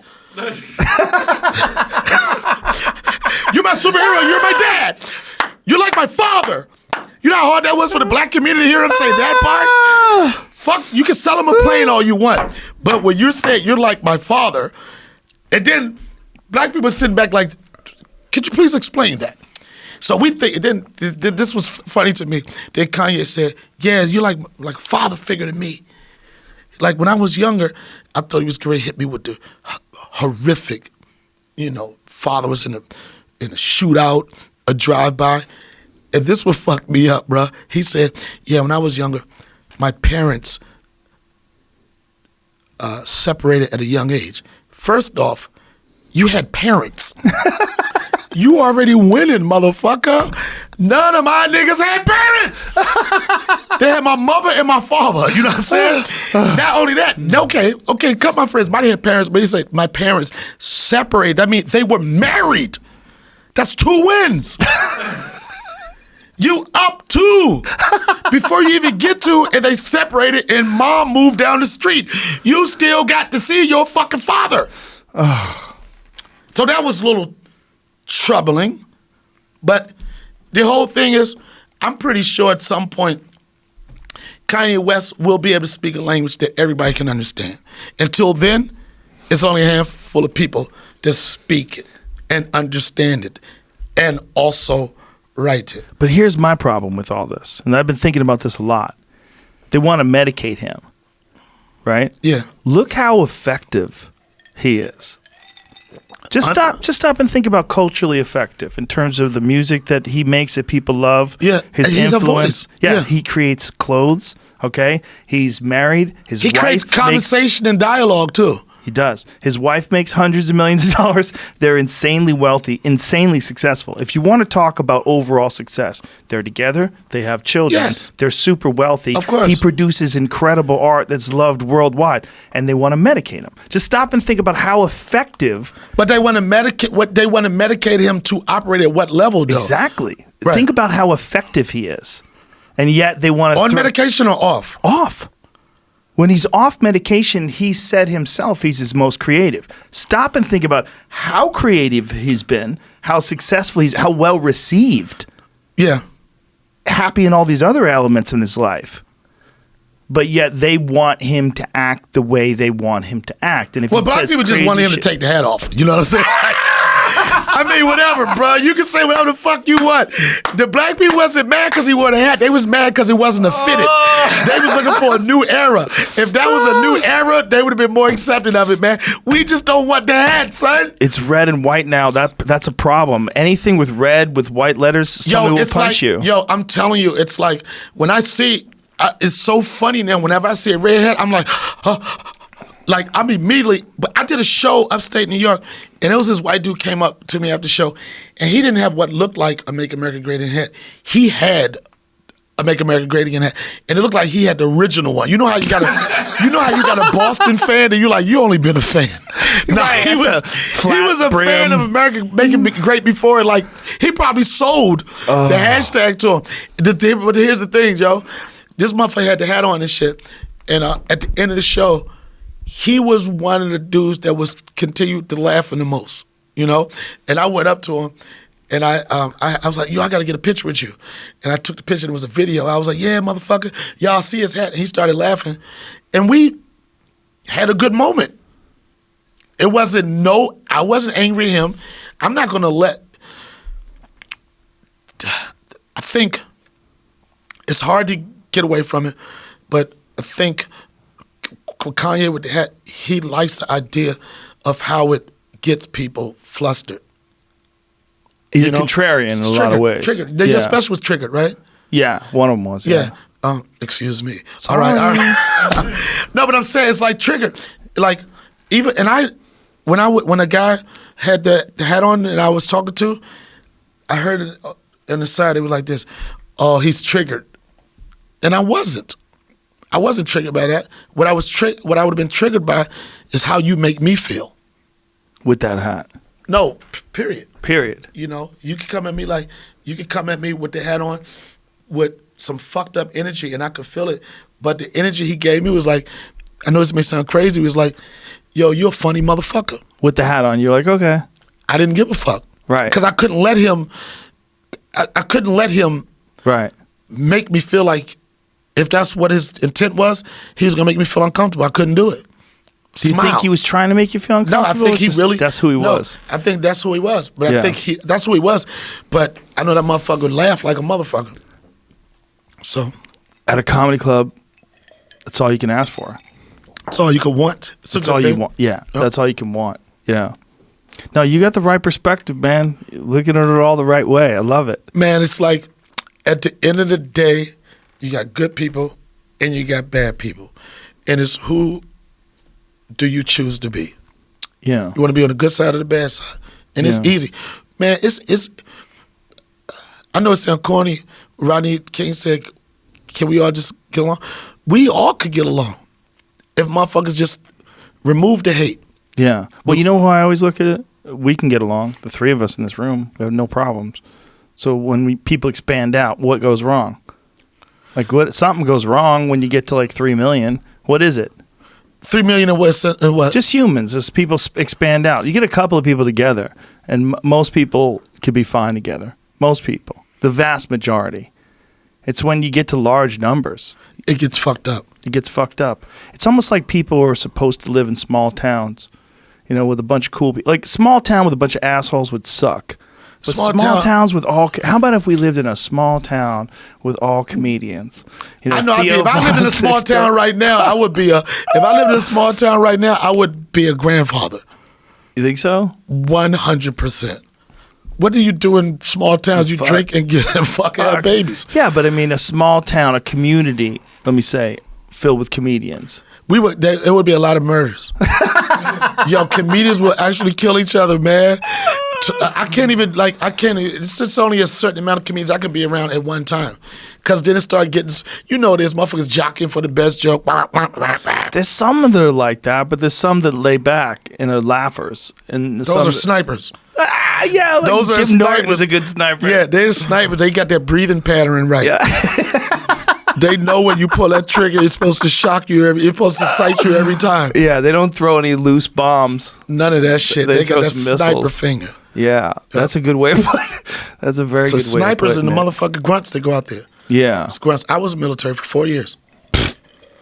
Were you really? Yeah, Air Force. Were you in? Air Force? Wow. I was a cop in the military. Really? Nobody believes I was the worst cop ever. I made one arrest in 4 years. And that was because a girl came through the gate. She had some big titties. And I decided that I needed to pull her over. But I was the worst fucking cop. And I had to get out of the military because I used to hear this phrase all the time. Airman Rawlings, your blatant disregard for established military policy shows a lack of military brain and integrity. I used to hear that. I was like, these motherfuckers going to gun and kick me out. Air Force 4 years. I was a cop stationed in Kunsan, Korea. Stationed in Poland. NUICO, Tongseng, NUICO, Nuna. Haigu, Dega, Doktoke, Arso. Whoa. 4 years military, 3 years, 2 years in Korea, 2 years at Poland Air Force Base, and I got out and just randomly went to a comedy club, became a heckler. I was an asshole. I used to go to this comedy club every Wednesday to fuck with the comedians. Where was it? Comedy Connection to Greenbelt. It was like the black comedy club in D.C. This was the time of when Martin Lawrence was on fire, the Def Jam thing was popping, and they had black comedy clubs. It would be a pizza shop. They'll just turn, okay, now it's a comedy club. Monique had a club that she made turn from a restaurant to a comedy club just because she got more business on the weekend as a comedy club than a restaurant, and they took it over. And I used to go heckle the comedians, and I was such a good heckler that people used to come to the show to hear me heckle. They would be at the door like, yo, is that asshole dude gonna be here tonight? And that was me. The club owner dared me to go on stage because he wanted to shut me up. Joe, I was so cocky. After 4 weeks of heckling, I tried to make a deal with the club owner. Come on. I swear, I was like, look, I'm telling you, I said, I know I've increased business by 30%. No. We need to start working on the door there. He looked at me like, what the fuck are you talking about? Anybody in DC will tell you this story. And they wanted me to shut up. They asked me to go on stage, and I went on stage, and the first time I went on, I murdered the shit. And I knew that I wasn't going to be doing anything else with my life but doing that. I just knew it. It was just like, flap, flap, all like, bah, bah, bah, bah, bah. How did it feel? It felt great. Do you remember it? I remember it because flashes in your mind. I remember it because I had talked so much shit to this point. And the thing about it was, but the room of the energy of the room was there because there was a lot of people that came, they saw me. They were like, when you gonna go it? You should, they were like, you should try it. So the first time I went on, people were excited about it. They didn't know what to expect. And I wrote all these jokes. I'm like, I got 30 minutes. I was like, blah, blah, blah. I was so cocky. We used to have an open mic. And open mic list is like 30 people. And I would be like 10 on the list. And they would keep bumping me. And I thought they were just trying to save me the headline. I didn't think they were just trying to give me the shittiest spot. But half the club came to see me, so they would stay there. And that first time I went on, I had all these jokes I planned I was going to do. And when I went on stage, I drew a complete blank. I didn't remember shit. And then I went what I knew best. I started fucking with somebody in the audience. I got a laugh, and then I did my material. And I didn't know what the light was. They gave me the light. And I was like, oh, I got to go. Like, the light means just make that your last joke. Right. And I got off abruptly. I said, I got to go. And people started booing. The host went up. And they was like, no, Donnell, he doesn't know. He's new. It's his first time. He don't know what the light means. He was like, he'll be back. And I was there almost every Wednesday for 8 months. And then I moved to New York at 6 months. Wow. Said, I'm out of here. Where'd you go first? Club-wise? Yeah. Or live? Either one. Brooklyn. Brooklyn Brooklyn was a barrel. That's why to what this clubs? day. But it was interesting to me because I didn't go from D.C. to like mainstream white clubs. I was doing still the ghetto rooms and shit. And a lot of times I couldn't get spots. So I would go to the poetry open mics because that shit used to be so dull. The water was shifting, the wave. And I'd be like, does anybody want to break for this shit? Right?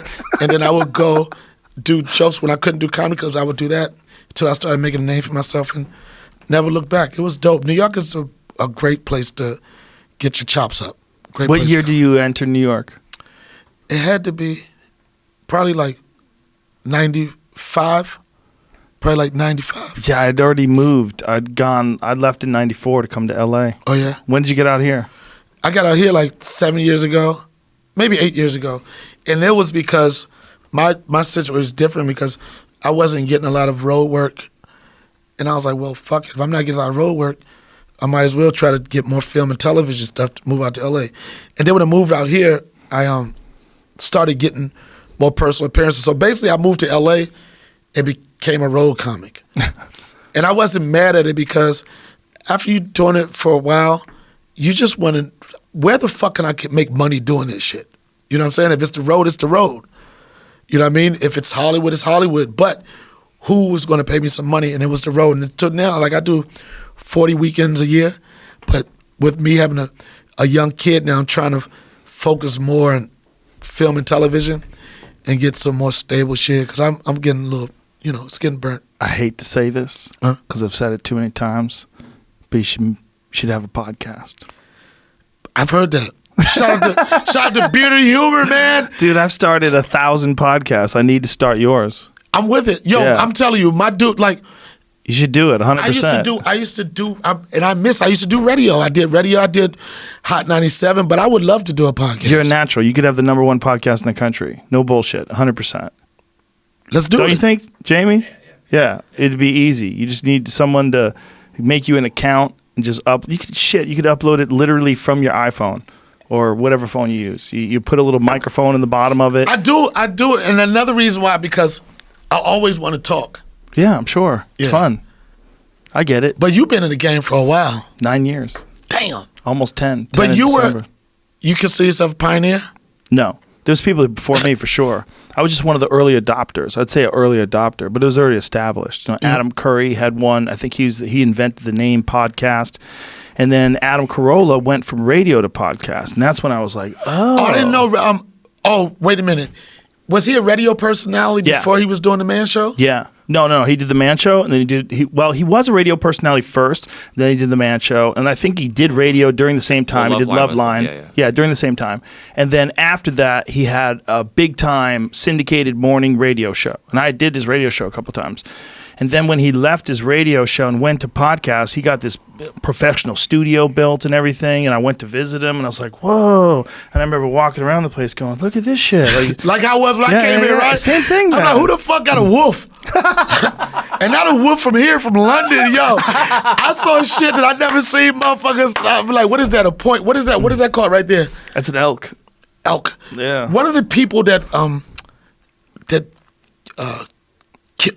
make that, what do they call it? That's a profession. Taxidermy, but Yeah, that's 'cause only I'm when supposed they to- put like the fake, when they put hair the and all fur that? over it, the fake eyeballs and shit. Is that yours? That's mine. Yeah, that's an actual real skull. God damn. That's what they call a European mount, when they just have the skull and the antlers. That's where I get my food from. I'm cooking a elk roast tonight when I get out of here. And it's from him? Yeah. No, not that one. Not I know that motherfucker one. what- I ate that one already. I ate that one down. See, to that's the some bone. man shit, man. Elk. Yo, if I You go should tell try my some. boys I'm eating elk, they be like, you changed, son. I think you gay, son.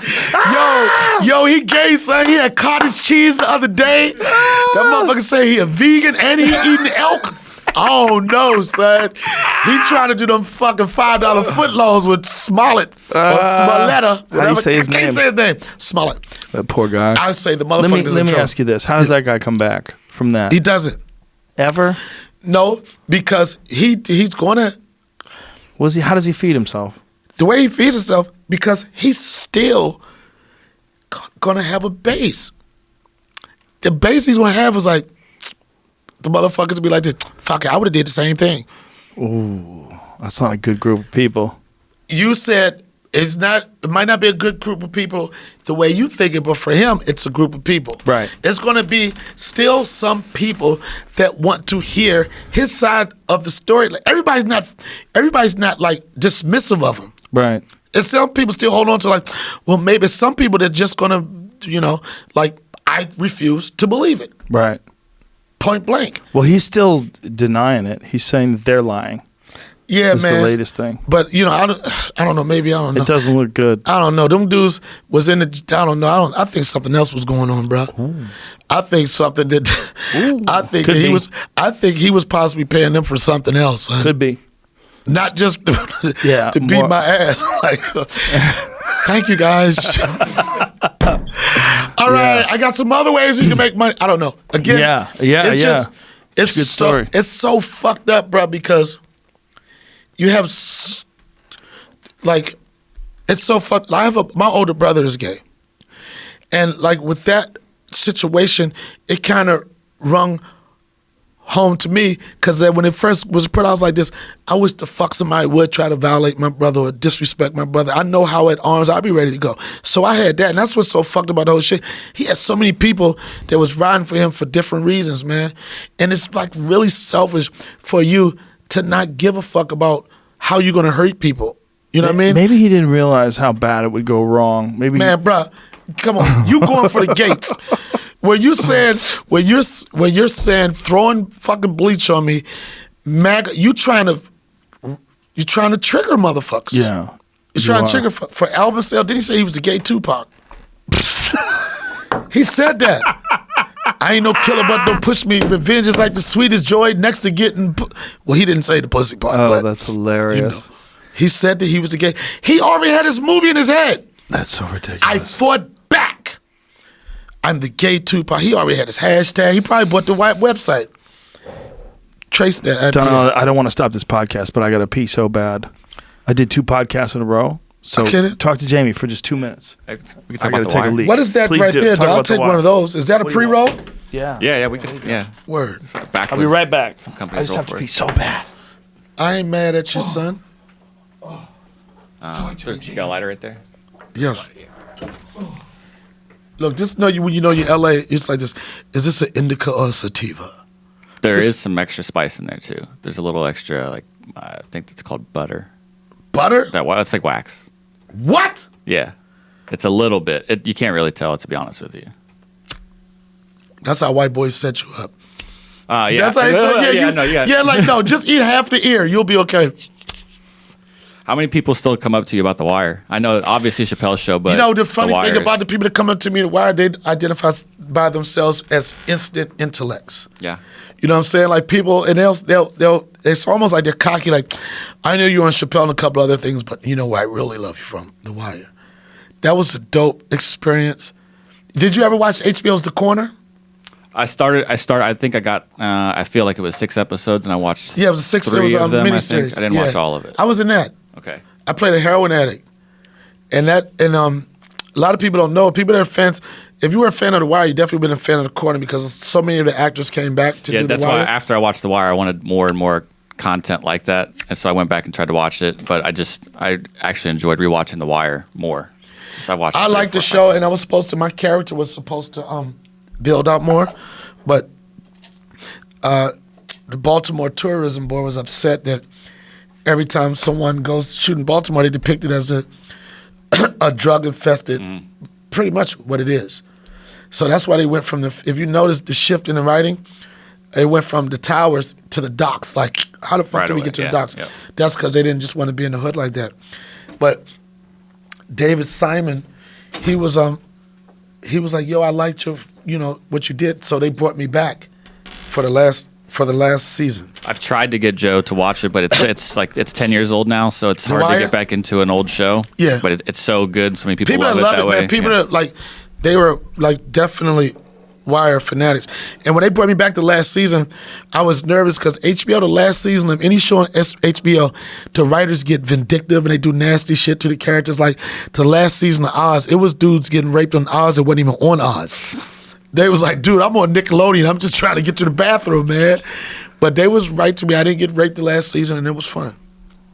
I gotta settle down and choose it for a run. Just get in, and you just gotta watch it because it's so good. His character comes up at like the best time, and he's not to spoiler alert it, but like the follow the money starts with him, and like that's why if you're a fan, you know that my role would have been like if they didn't switch the tone, if they would have kept it in the towers, my shit was because I was the connection between the streets and the politics.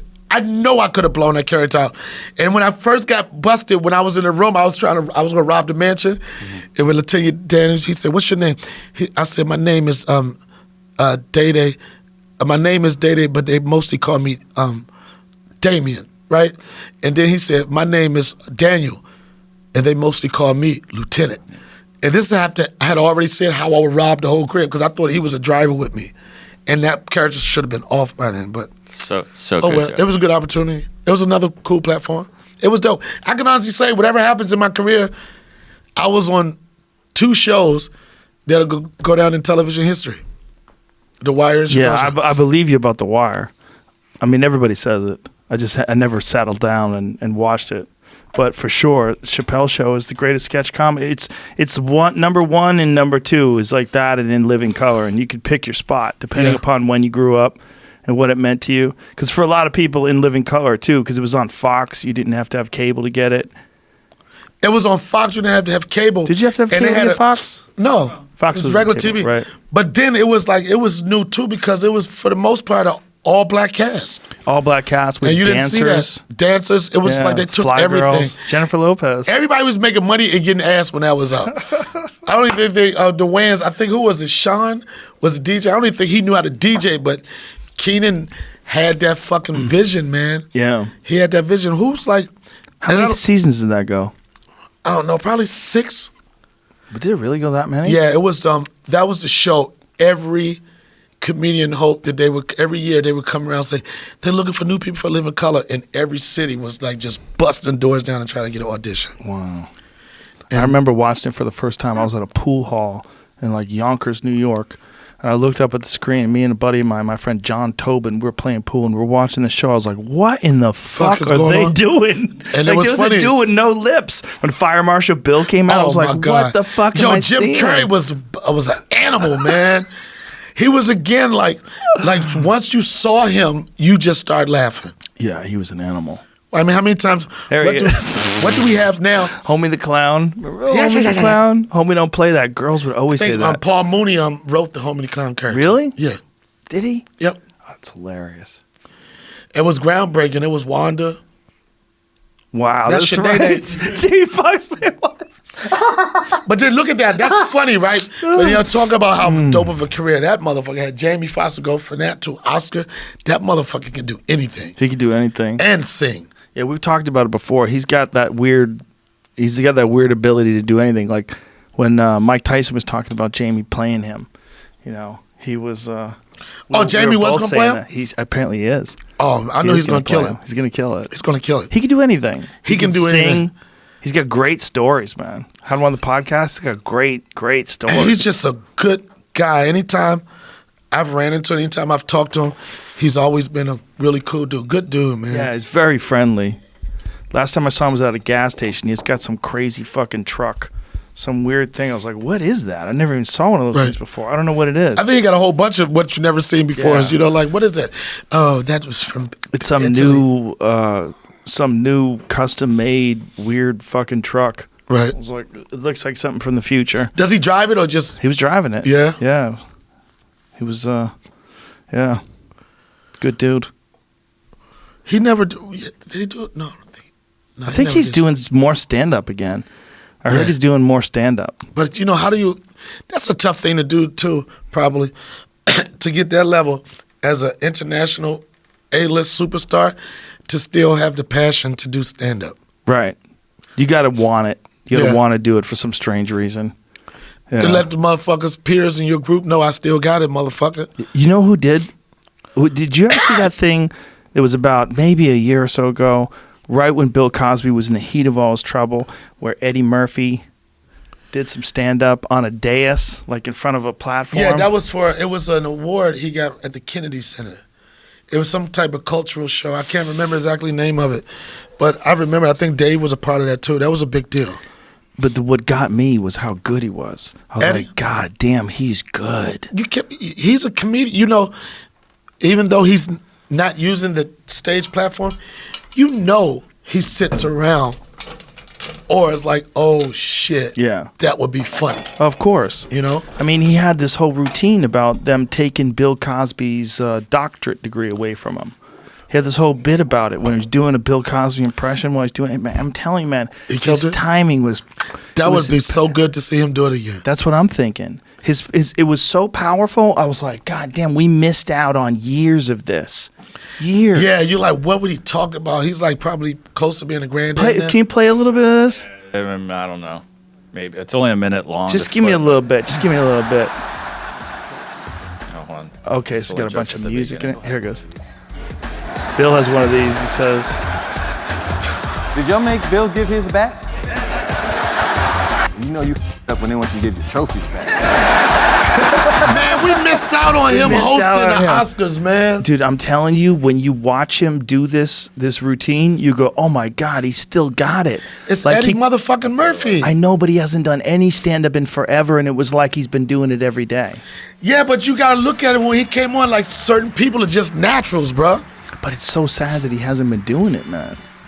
When you stop and think, go from Raw, Delirious to Raw to nothing for all these years, and he might be, if he's Not nothing. I wouldn't say nothing. International movie star, but not you mean for sure. in yeah. Nothing in terms of his stand-up. Gotcha. That's all I mean. Yeah, the of Mark course, Twain. he's an international movie star, but he could have been one of the greatest of all time if he isn't already. I mean, he is already. If you have a top 10, you got to kind of put Eddie Murphy in there. Of course. But he could be number one ever. Yeah. If he just kept doing it. But he made his mark. It would just be interesting. But he made his mark. Nobody was fucking doing it. Like, we got big names and stuff now, but Eddie Murphy was just like, everybody was talking about him. Like his special drop, the next day, everybody was quoting lines from it. I watched it with my friend Jimmy and with a bunch of his friends, and we were probably like 18 or something like that. Like maybe Delirious. 17, 18. Delirious. It's the best. And I remember we were just like, everyone was stunned. Like everyone was sitting back on the couch going, God, that was incredible. Dice Clay had that energy. Yeah. Dice Clay had That everybody. was like what you said, when specials were really special. Yeah. There wasn't very many of them. It was a couple of them, and then whoever that person was, you knew you were going to see them on TV or somewhere for like the next 2 years, easy. Dude, I found out about Kinnison from a girl that worked the front desk at a health club that it worked at. I used to work at this Nautilus I was going to Plus. say, what the fuck was he doing in there? I worked at this Nautilus Plus in Revere. It was Revere, Massachusetts, like this fitness place. No, that wasn't Nautilus Plus. That was fucking goddamn it, Boston Athletic Club in South Boston. That's where it was. Oh, yeah. Anyway, this girl worked the front desk. She goes, I saw this comedian last night. You gotta fucking see him. He's the most amazing comedian. He did this joke about gay people fucking dead people. Yo, you know that bit? No, I don't know that, but Just Sentence is 20 years old.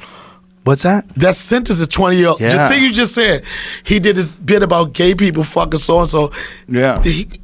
Motherfucker couldn't even probably try to think about saying that on stage now. Right, it'd be a rough. It would be rough. But the way he said it, the way Kinnison said it, she So was you saying saw it to him me one after that? way. Yeah. I went and got it on VHS after that to watch it. It was dope. But she was lying on her stomach in the parking lot to pretend to be a dead body. Because what had happened was these homosexual, in the Kinnison bit, these homosexual necrophiliacs were paying money to have a little bit of time undisturbed with the freshest male corpse. So Kinnison lies down on stage, and he's going, you imagine that? Undisturbed. Can you imagine? He's lying down on stage, and he's like, wow, I can't believe this. I guess I'm gonna go to heaven now and be with Jesus. And oh, hey, what is this? It feels like someone's fucking me in the ass. Oh, you mean life keeps fucking you in the ass even after you're dead? It never ends. It never ends. So I'm watching this girl who's like this volleyball player, this big athletic I already girl, know that physique. and she's got her body down on the ground, and she's yelling out, "Oh, recreating the bit? Yeah, she's like, life keeps fucking you in the ass even after you're dead. It never ends." And I was laughing so hard That's funny. at what she was saying. I went out and got the VHS tape. Did it meet your stand? Did you like I was it? blown away. I couldn't believe it But was he had comedy. that type of energy, man. It's a different kind of comedy. And yeah, and then like you think he was really loud, but then he was loud, but he was saying shit just like that bit. You know how your brain has to be to even think of that shit? Do you know he shared something with Roseanne Barr? Brain injury. Really? Brain injury, personality changing brain injury. Both But of them how were did hit they by get it? cars. Both of them were hit by cars. And that's how it happened? Both of them. Yeah. Same thing. I mean, don't hit your kid with a car and hope they turn out to be a comedian. But this, You don't think you're funny? You're funny now, motherfucker. with Roseanne, she was in a mental institute for 9 months. And with Kinnison, they said there was an abrupt change between who he was and who he became. He got hit by that car, and then from then on, he was this wild, reckless, don't give a fuck guy, and this ranting, raging preacher. But it turned out to be good for him. Oh, yeah. The dark side is. And very for interesting. Roseanne, it's good for her, too, in many She might be ways. done now. We haven't heard. How is that show doing? Her spinoff, is it doing good? I don't think it's doing that good. I think it's dropping off. Roseanne is, in my opinion, like having a person with a broken leg and expecting them to keep up on a hike. She's got brain issues. She's heavily medicated, and Adderall and marijuana and all these different things. There's a lot of shit that's fucking with her head, and they kind of knew that when they were making that show. I really think they did. I really think they knew that. But they'll roll the dice. Yeah. But it's also one of those things where, like, there's lovable parts about that show because of the fact that she's kind of loony, and she's self-admittedly loony and self-admittedly we get connected medicated. to the train, man. The most interesting person is a train wreck. It's true. The most interesting person to watch is somebody you think you could probably do better or smarter than, or there's also, any of that. We'd like when successful people have a giant major flaw, like a brain injury, that makes them ramble about shit. I don't know if I'll push for that one. But you know what I'm saying? I like my celebrities with no brain injuries. Now here comes the needle. The needle comes out and shit like injector. Well, for Kinison, Kinison was a groundbreaking comedian. Like, when I remember seeing him, and obviously I was only like 18 or 19 at the time, but I remember seeing him being like, oh, I didn't even know that this was comedy. I didn't know you could do that. It was a totally different thing. Yeah. He didn't give a shit. He did a show where he would call up, he would have a phone, and he would ask some guy in the audience if your heart was ever broken by a girl. And the guy would say, me, what happened? Tell me what happened. Right. And he goes, well, she fucked my friend and she left me. He's like, God damn it, give me this bitch's number. And he would get on the stage, hey, Marcy. Yeah, funny. Yeah, I'm here, your ex-boyfriend, Tom. This is Sam fucking Kinison. And you'd be on the phone? And would scream at this lady, and they had her over a speaker. She's like, what? What the fuck? And he'd be screaming, you fucking whore. Oh, that's too funny. Screaming into this telephone. It was chaos. Oh, man, I would have loved to see that, man. I saw that working. I was working as a security guard at Great Woods Center for the Performing Arts, so I got to see it while I paid for it there once, I got to see it. Yeah, I got to see him live 3 times. Right. I didn't see the special, but I saw him perform. Like at the Comedy Store or something? No. It was at a big-ass amphitheater. Can you imagine how it felt to see him work the OR? Oh, my God. Motherfuckers might be out in the hallway and shit trying to peek in. Yeah. That room started getting tight as a motherfucker. He was so powerful and funny looking, like everything about him, the beret and the fucking child molester jacket. I don't say if it set the standards, but it was like everybody wanted to be the loud fat guy with the crazy hair. Yeah, there was a little bit of that after that. He opened up a door for something that people loved. There's something about him that was like, you knew that he was like genetically fucked. It wasn't a good specimen of manhood. But he was angry and smart and confident and fucking ferocious. And he would talk about all that. And he'd make, the part of the fact that he was physically vulnerable was part of what made him funny. And he was just off the chain. Yeah, well, the funny thing is he had some hilarious bits about being married, about the devil coming up to you when you're married. Oh, you've been married? Oh, relax. This isn't even going to be scary for you. Like, oh, here's where we torture the souls. Ooh. That's funny. He had this shit where he's like, he goes, look at my face. Ow, ow. He goes, I've been married twice. And you can't even try one of his jokes without doing his voice. No, you can't. Like, soon as... You can do Seinfeld, and you kind of do a Seinfeld voice. Even if you hear somebody do their voice, even yell a little bit like, all right, calm down, Sam Kinison. Exactly. Get out. Ow, ow! I live in hell. Yeah, he had some groundbreaking shit where you watched it, and it was like you were on a ride. Like all of a sudden there was this new thing going on. Was he at Saturday Night Live? I don't think so. No, I don't think so. He would have tore that shit up. He would have. They banned him from a lot of things by the time he got to a certain stage in his comedy career. There was certain subjects and certain, he had this bit about AIDS. It was so ruthless. And it was like, you can't do that? And he goes, everybody says, AIDS, shouldn't make fun of AIDS, Sam. It's a communicable disease. He goes, straight people get it too. He goes, name one! Name one fucking guy! And they can't It's not our dance! And I remember hearing that going, whoa. That's funny. Whoa. Fuck you, it's not our dance! I'm like, oh my God. And there was certain bits like that where people were like, cut! It's Yo, cut. right now, it would be like comedy police everywhere. Yeah, everywhere. I mean, so much of his bits were punching down. It was an argument that I got in with a guy who wrote a book on comedy, and he was telling me that comedy always has to punch up. And I said, no, it doesn't. That's crazy. I go, Sam Kinison had one of the greatest bits of all time, two of the greatest bits of all time. One, there was a dude who was getting fucked in the ass after he was dead. Yo, I want to know the committee that nominated and made that one of all times. But go ahead. And then the other one was the bit about watching someone. Oh, this one burnt. I lost the ash here. And the other one was a bit about us watching a commercial will you please donate money to feed the starving children in Africa? And he's saying, well, it just occurred to us, like there wouldn't be world hunger if you people would move where the food is. And he has this horrible fucking joke. And it's the worst punching down of all time. Right. He's making fun of starving children. And it's so good. Oh, is it just an observation? I call it an observation. And he's like, he goes, hey, we got deserts in America too. We just don't live in them, asshole. He goes, don't send them food. Send them U-Hauls. Send them someone like me. He's like, we're going to take you where the food is. And that's all they need to do. It's simple. He had a joke where he was saying, he literally saying, see that? It's fucking sand. You know what's going to be 100 years from now? Fucking sand. Pack your kids. We're going to take you where the food is. That's funny. And you were crying, and it was the most ruthless and wrong thing that anybody could ever say. You're talking about starving children, and I think you can make punch it all work. Down. You can make it all work. We can make it all work. He was punching down with earthquake-like effects. Boom, boom. And then he hit him with a punch. I probably killed it at the end with a punch. It was unbelievably funny, and it was one of the most punch-down things you could ever do. He's making fun of starving babies. I think it could be done. You can make fun of anything. It's just we have to know two things. One, it's not really happening the way you're saying it because you're just joking and it's comedy. And it's an observation. Yeah. It's an observation. Yeah. Somebody said, Donnell, can a joke be too soon?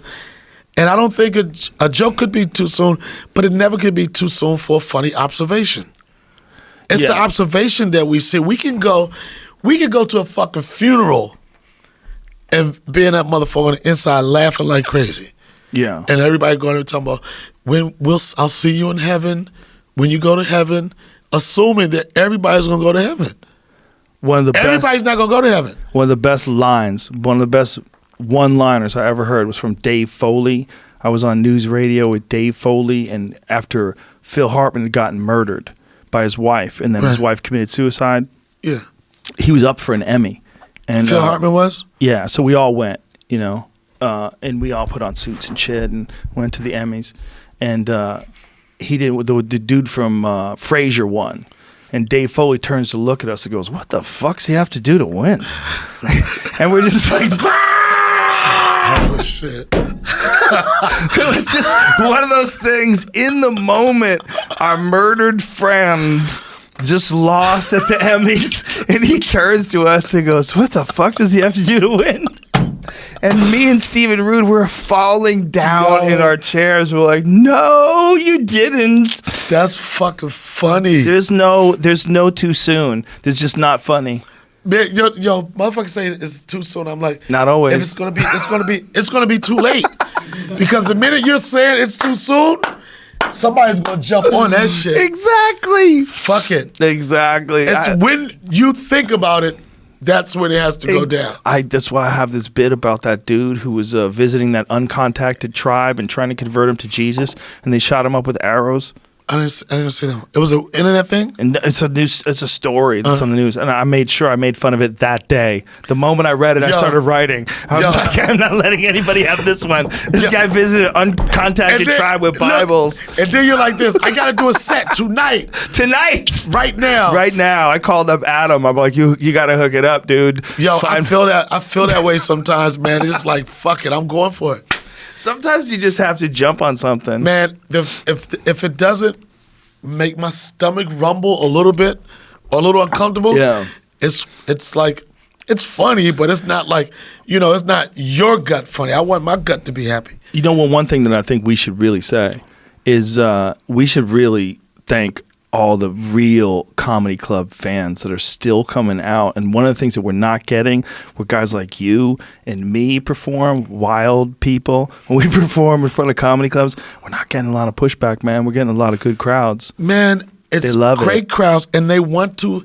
They wanna It's have great fun. crowds. They want to hear that fucking voice, man. You want to hear that crazy shit? and then you think like with me, like it's weird because like I'll do shows. I'll do like an improv saying in Cleveland or some shit, and then I'll have a sold out show, and I'm still club. I dabble with little theaters unless I'm with a group of people, whatever.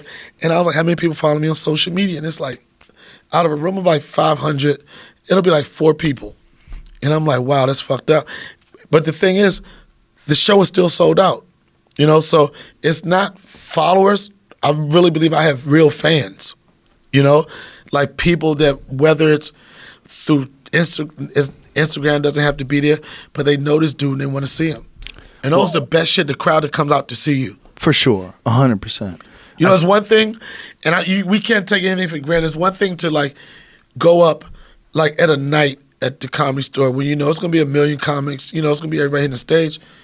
You know, you go there, and it's another thing, and you perform it. But it's another thing knowing when the people that are there just to see you. Yeah. You know, when they make a weekend of it, you know, that's dope. It is. It is. It's a great responsibility too, right? Yeah, but you're married to it. But Yep. then, but when it's like your only option for the most part, that's all I do now. Mm-hmm. You know, so it's good. Yeah, but it's you're in control of your own destiny, man. I just think the only thing you're missing is the podcast. I think your podcast will be gigantic. I think I'm going to do it. No, I know I'm going to do it. 100%. You have to do it. Bearded, my man, I'm telling you, Dude. he tells me like we'll be talking and he'll be like, "Son, when you gonna do?" I said, "I'm doing Joe Rogan's podcast." He was like, "Yeah, but son, when you gonna do yours?" You need to do one. Like, you're so good at this. Let's set it up. Set it up, Jamie. Too soon with Donnell Rawlings. Too soon? Yep. I like it. I like it. That's it. That's the name. Lock it up. Someone buy toosoon.com. Don't be a dick. Don't be a dick. like, You give it to Donnell. Yo, get to that's Give so it to funny. Donnell and I'll reimburse you on PayPal. The Cash App, yeah, son. don't be an That's so asshole. white, son. You gotta get Cash App. I got Cash App. That's when you're gonna tell people, yeah, you mean Uncle PayPal. Dude. You can't say PayPal Cash no more, App son. is a sponsor of this podcast. It is Cash App is the shit. It's the shit, but But PayPal's motherfuckers okay. Cash App you for anything. They will. Now, you can't say PayPal. You got Why this not? Cash App. But I said it. It's like saying Uncle Joe's coming over, guys. No. Is he bringing his PayPal account? PayPal's great for buying things online. You don't Yeah. use it? Yeah. But it's not the cool shit. Cash App's the cool shit. Cash App is I the cool understand. shit. I'll Cash App you. I have a Cash App thing too. I'll do that. No, I'll I want to Cash do App you. one. I got to do it this Too year. soon with Donnell. I got to do it this year. You should I do have it to. tomorrow. You should literally do it tomorrow. You're Do it really good tomorrow? at it, man. Yeah. Yeah, for real. You're really good at it. You'd be great. I'm You're, going to start you're it. natural. It doesn't even make sense that you're not. I'd be honored to help. I want to do it. Let's do it. I'll You help the you. podcast motherfucker. Why Listen. not fuck with the podcast motherfucker? I want try a to. podcast, I want son. everybody to do one. Yo, I love podcasts. You are the king of the podcast. Well, I got lucky. I got in early, but I love podcasts, and I would love to listen to yours. I'm going to do a podcast. This sounds like a love fest. I'm going to do a podcast. You 100% should do a podcast, and will 100% be gigantic. I guarantee your podcast would be like #1 in iTunes within like a couple of months. 100%. 100%. Probably the first episode would be close to the top. People want to hear it. And So how would I I'll get have it you off the back first on. one? How would I launch it? I'll let you back. I'll tweet it for you. You tell me when you're doing it. I'll put it on Instagram for you. Jamie will help you find a way to set it up. Just get you either with a microphone and a friend, or another comedian or whatever. So do you think it's important to engage with other people, or can you do it? Bill Burr does it entirely on his own. It's amazing. Ari Shaffir does some of the best shit he ever does on his own. Ari has these like long introductions. He'll have a podcast that's 2 hours, but his introduction is an hour. And it's just Ari talking shit. And it's some of my favorite stuff that he does. Dalia does it by himself too. Dalia and Theo. Yeah, Theo most does it of by himself. He Yeah. does, I guess, Dude, sometimes. a lot of people do them by themselves. I need to do one. I really need to do one. Well, you're really funny with other people. I mean, if you could probably be just as funny by yourself, but you're a funny dude to interact with. Like I think you and another person would be great. And you could just have a friend that's also a comedian. The two of you just start. You don't have to have guests. You could just be talking shit about things that are going on the news, or talking shit Right. about life, or talking shit about, pick a subject. You could have Q&As from the crowd. They could ask you questions through email, and you could read Yeah, I out wanna those do one. I have to questions. do one. Why not, man? Yeah, I have to do one. 100%. It's been calling me. I know. Let me help you. I'm with it. All right. I mean, how would I turn that down? You can't. We're in. We're in motion. People said we look like the black and white version of each other. Thank you. I don't even know what to say about that. But it does look like you're a light-skinned me. That's hilarious. I got That's funny as shit. I guarantee you I have way more Neanderthal. I have 57% more Neanderthal than the average You can kill an person. elk, motherfucker. That's not as hard as it seems, especially if you have a rifle. But you still got to focus. You got to focus. Yeah, for a rifle you do, but for a bow and arrow, that's when you really have to focus. But it's Yo, whenever you say bow and arrow, I just immediately hear like one just went past. Yeah. But it's an honest way to get meat, you know. I think like it's all, well, you know what, like there's an honest way to earn your jokes. There's an honest way to do stand up. There's an honest way to get meat. I don't think everybody should do it. You shouldn't have to. Shouldn't want to. A lot of people wouldn't. If you told the average person, all right, you want chicken, and just show him like 6 hens alive, and it was like, you want chicken? There you go. Yeah. That motherfucking chicken would rot before a motherfucker was able to skin it and do whatever they do to it. But that's just how we're being raised. It's a denial issue. It's not a reality issue. Because the reality is we're still eating animals like crazy. The denial is no one's killing them. There's like a tiny So you got to get somebody to do your dirty work. Exactly. So because someone's doing your dirty work, you don't think it's dirty. But everybody... This is the shit to get vegans caught out there. Yeah. This conversation will turn a motherfucker to a vegan. A little bit. Yeah. There's a reason why so many people accept veganism. Is because there's a lot of really good points. Well, the biggest point is less animal cruelty. You don't want to see animals suffer. I don't want to see animals suffer. Yeah, Nobody but you know what? wants to. I don't hear you're absolutely right, but I don't hear people push that side of it as much as the dietary habits of it. Yeah. You know, on my side, I hear like it's carrots and this, but you don't hear about, no, it's more about the animals. You know what it really is? There's two things. It really is all about the animals for a lot of them, and they're really right that it's better than the standard American diet, that eating vegan food and healthy vegetable food all the time, as long as you do it correctly, is way better than the standard American diet. But it's also like fish is good for you. It just is. It's good for you. Piece of salmon's good for you. Wild salmon, that shit's really good for you. Tuna's good for you. It is good for you. This idea that it's not good for you is kind of crazy. Like, meat is good for you. The real problem is sugar and bullshit. And you guys got that sorted out with the vegan diet, and some people have it sorted out with another diet. The whole idea is to keep the poison out. That's all it is. Right. They just get overzealous, and then when people have an idea of something that they're doing that they think everybody should do, then they start telling everybody they should do it. And Yeah, then you there'll don't be want a to couple listen. of people to tell it, and then they listen. Dude, when I was a little kid, That's like with the fucking the straws and the turtle shit. straws and a turtle. Yeah. The whole shit that started. Plastic straws. Yeah, it was Yeah. like one motherfucking turtle, and I understand it reaching out, but now you can't fuck with plastic straws. Yeah, there was someone, I retweeted their post. I wish I could remember who the fuck said it, but they were laughing about how you can't buy straws, but at Starbucks they still have those plastic lids. What do you? I know. Every straw is made out of paper. And you gotta now. ask for it. And then you get a paper straw, and that shit get all sloppy. It's just. They're But bullshit. I understand it. But somebody started it, and motherfuckers are fucking running with Well, it. you know, they can make hemp plastic that's biodegradable. They don't have to use the same stupid plastic that's But they made can out do of hemp. oil. Everything hemp's about to change the world. About to. Shout out to Hopefully. natural cannabis. I mean, these people told me they gave you one of those books. Most likely. The book you probably have. The book, it's got artwork. It's really, really dope. The cannabis people did? Natural cannabis, but it's like you know, in our business, people are always handing us Yeah. always. But this was like it was art. It was like just little nugs of each strand, and then they had where from. They had a different artist designed yeah. it. Tate Fletcher gave me that. That was that big ass book he gave me at the comedy store. Yeah, it was. Yeah. I saw Tony with one, and then Ivy over there, he gave me one, and it's dope as shit. But this is the first time I saw something that made me look like, okay, this is the direction. Like everybody's gonna be involved with this. Dude, these dudes over here brought me a war case. That war chest over there with that championship belt on the top of it. That war chest at the bottom of that box. I see it, yeah. That's all weed, man. Jesus Christ. Jesus Christ. I'm going to open it up. It's got LEDs. You want to see what it looks like? Yeah, hell Let me yeah. show you. Fuck yeah. Look at this. I got this box from Mike Tyson. Joe is walking over to the box. Oh, can I video a little bit? No, he might have forgotten that no one has a microphone. No microphone. Yeah. No microphone? That's all weed. Man. Sorry, folks. It's all right. I don't want to leave you hanging, ladies and gentlemen, but Yeah, we'll be right back, but I'm stopping son. Everything just gotta be legal, son. I think today's the birth of a new podcast. Someone Has already to bought be. the. Someone sent me. They already bought Too Soon with Donnell.com. Oh, beautiful. So he has to start. Beautiful. They bought it. They're gonna get it to us, and we're gonna PayPal them like regular white people. Like regular white. No PayPal. I'll use the Cash App. I'll sign up tomorrow. I'll use the code word Rogan, and I'll get $5.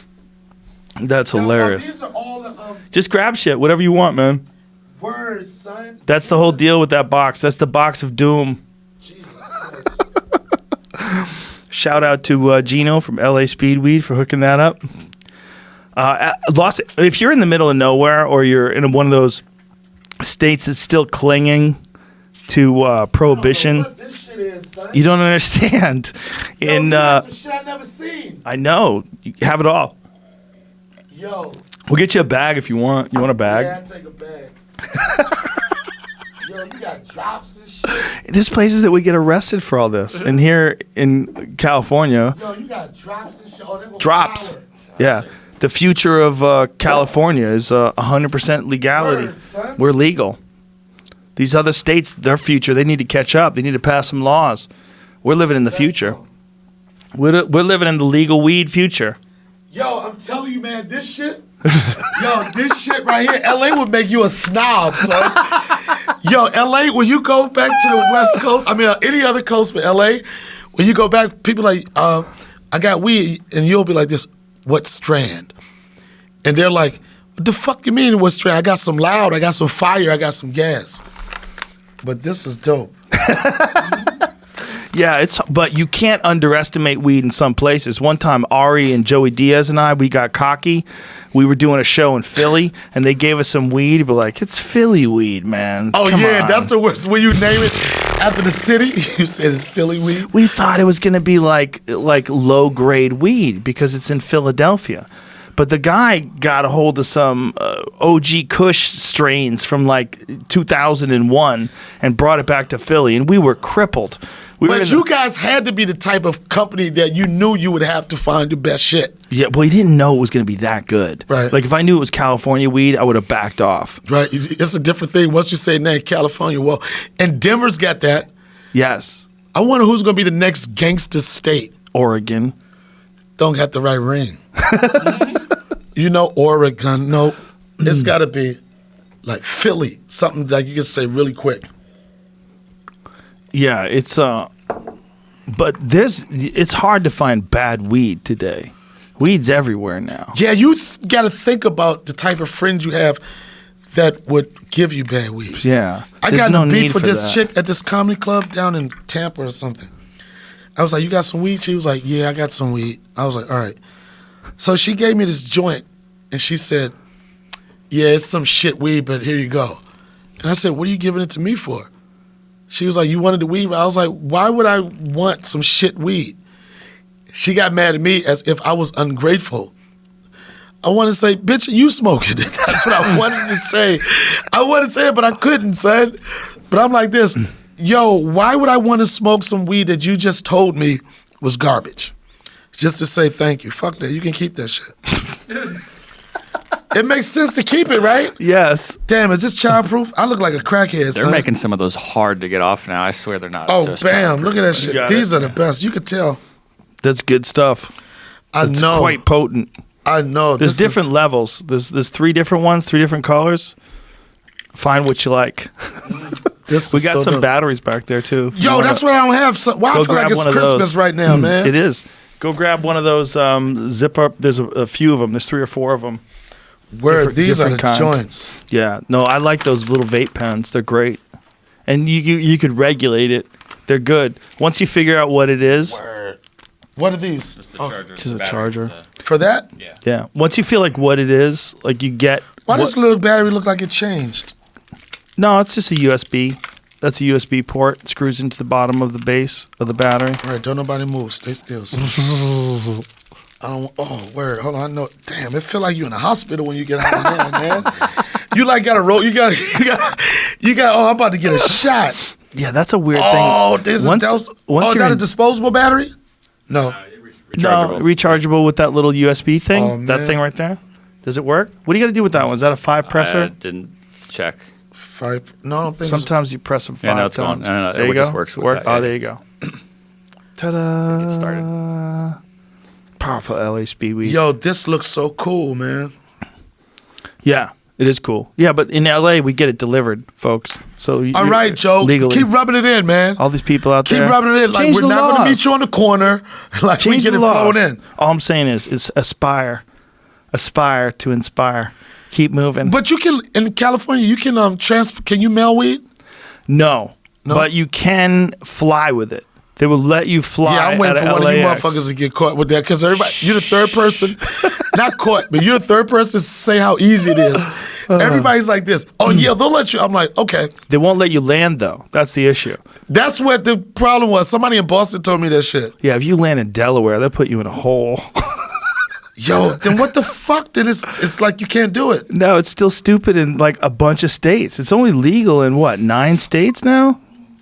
I think it's legal in 9 states and maybe a few more Medical, medically. yeah. How many all told? For Legality, recreational. recreational. I think it's still only 4.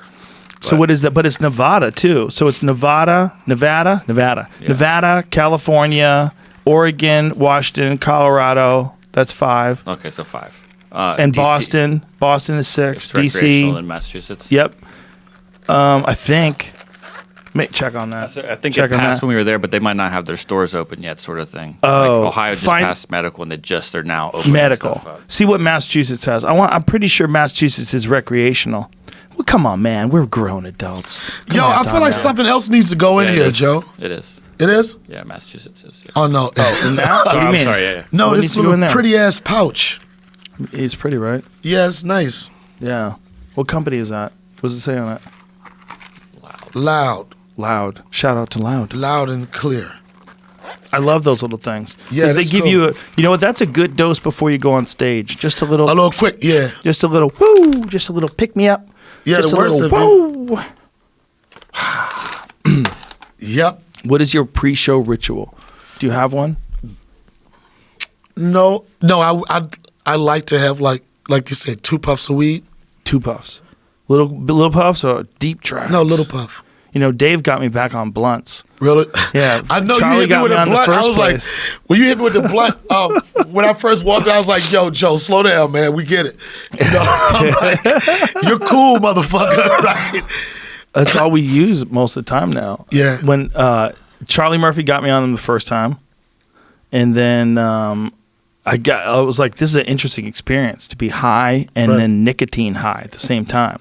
The two of them together are unique. Right. It's a different feeling. And then I didn't do it again for a long time until I smoked with Dave and John Mayer. Name drop. And we're both I don't know. I never smoked smoking with that John. stuff. It's a nice guy. Yeah, he's a dope guy. He's a very, He walk very nice around guy. with like these vapor shit that does, like squirt out Smells? smells and shit. Oh, like aromatherapy? Yes, man. He What? just this motherfucker just yo. I'm telling you, you gotta watch out because he'll just.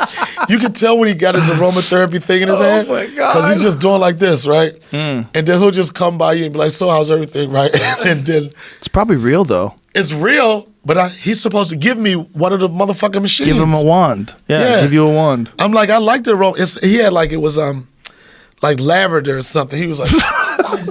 It was a crazy color, crazy one. He was like just kept just doing like this, like he was Lavender. a wizard of that. Yeah. What's that smell that you got to be careful of? Oh, patchouli. What is Patchouli patchouli? equals hippies, right? That's a plant. Is it a plant? Patchouli oil. It's like a type of oil that like people were wearing, like a lot of hipsters were wearing, right? Is it a hipster thing or a hippie? More hippie. Hippie, yeah, hippie. But what is hippie. it supposed to do? Just a stinky oil Yeah. that people put on. It's patchouli oil. Put a little bit here and here. I have some lotion. I don't have it with me. That's like organic with some magical elements. That's pretty good. Magical elements. Yeah. Yeah. So what is John Mayer trying to do with this aromatherapy wand that he's waving around everywhere? I think he just wants people's Change. sinuses to be open, man. I think he cares about people breathing. That's considerate. You know, but when he has it, he's like a different person. I mean, it's like it's powerful, and he brings it around people that have been drinking. So now you got to mix the smell of fucking rum with his goddamn lavender machine, and he only has one machine. So once he gets you addicted to it, you got to chase him. And he's a little too handsome. I don't even care about that part. I just don't want him to have me chasing him for smells. Because the last 2 times I've seen him, I was like, John, man, what's up with the fucking vapor thing? He was like, you like that, don't you? Like, he's got like a pimp. He wants to hold it back from you. Yeah, I'm going to find out who makes it. I'm going to get my own. You should get your own. Yep. Maybe I can get them to sponsor my new podcast. I bet they would do it. Too soon. Too soon. I like it. It's born right here. Yep. It's inevitable. I like it. It's perfect. I get to talk how often do I have to do it? Anytime you want. Really? That's the thing. Yeah. Yeah, you can take time off. Ari Shaffir, when he went to Asia, he went on a walkabout for 3 months? More than 3 months. Ari Shaffir vanished off the face of the earth, disconnected from social media, from his phone, from his email, everything. Bought a burner phone and went to Asia. And just traveled around for months and months and months and months and months. And he just didn't do anything. And then he came back after 3-4 months, and it just picked right up where it left before. And now he's doing one a week. I want to do it, man. I got to do it. It's easy. You could literally do it from your phone. I got to do it, and it's like, I think people want me to do it. I want you to do it. I'm doing it. Let's do I it. think Jamie wants you to do it. Jamie? Is that it? Yeah, people want you to That's do it. simple, man. So simple. I don't got to dance. I make power moves. We'll help you out. It's super easy. Say, little bitch, you can't fuck with me if you wanted to. These expensive. These is red bottoms. These is bloody shoes. Say, little bitch, you can't fuck. That's what I'm saying. You can't fuck with me if you wanted to. You could use that as your opening music. Man, I'm telling you, that's it. You can do whatever you want. You can't fuck with me if you wanted to. These is expensive. These is red. These is gutter. These is butter. These is Brooklyn shoes. Say, little bitch, you can't fuck with me if you wanted to. These is expensive. These is butters. These is Brooklyn shoes. Please welcome Too Soon. Hit the store, cop them both, bitch. I don't gotta choose. And I'm quick, cut a nigga up, so don't get comfortable. Huh. That's it, son. No bleeps. It's perfect. Huh. I want to do it. The thing is that, yeah, no bleeps. Ever. Do whatever No you want. bleeps. All fuck-ups and all. Let it roll.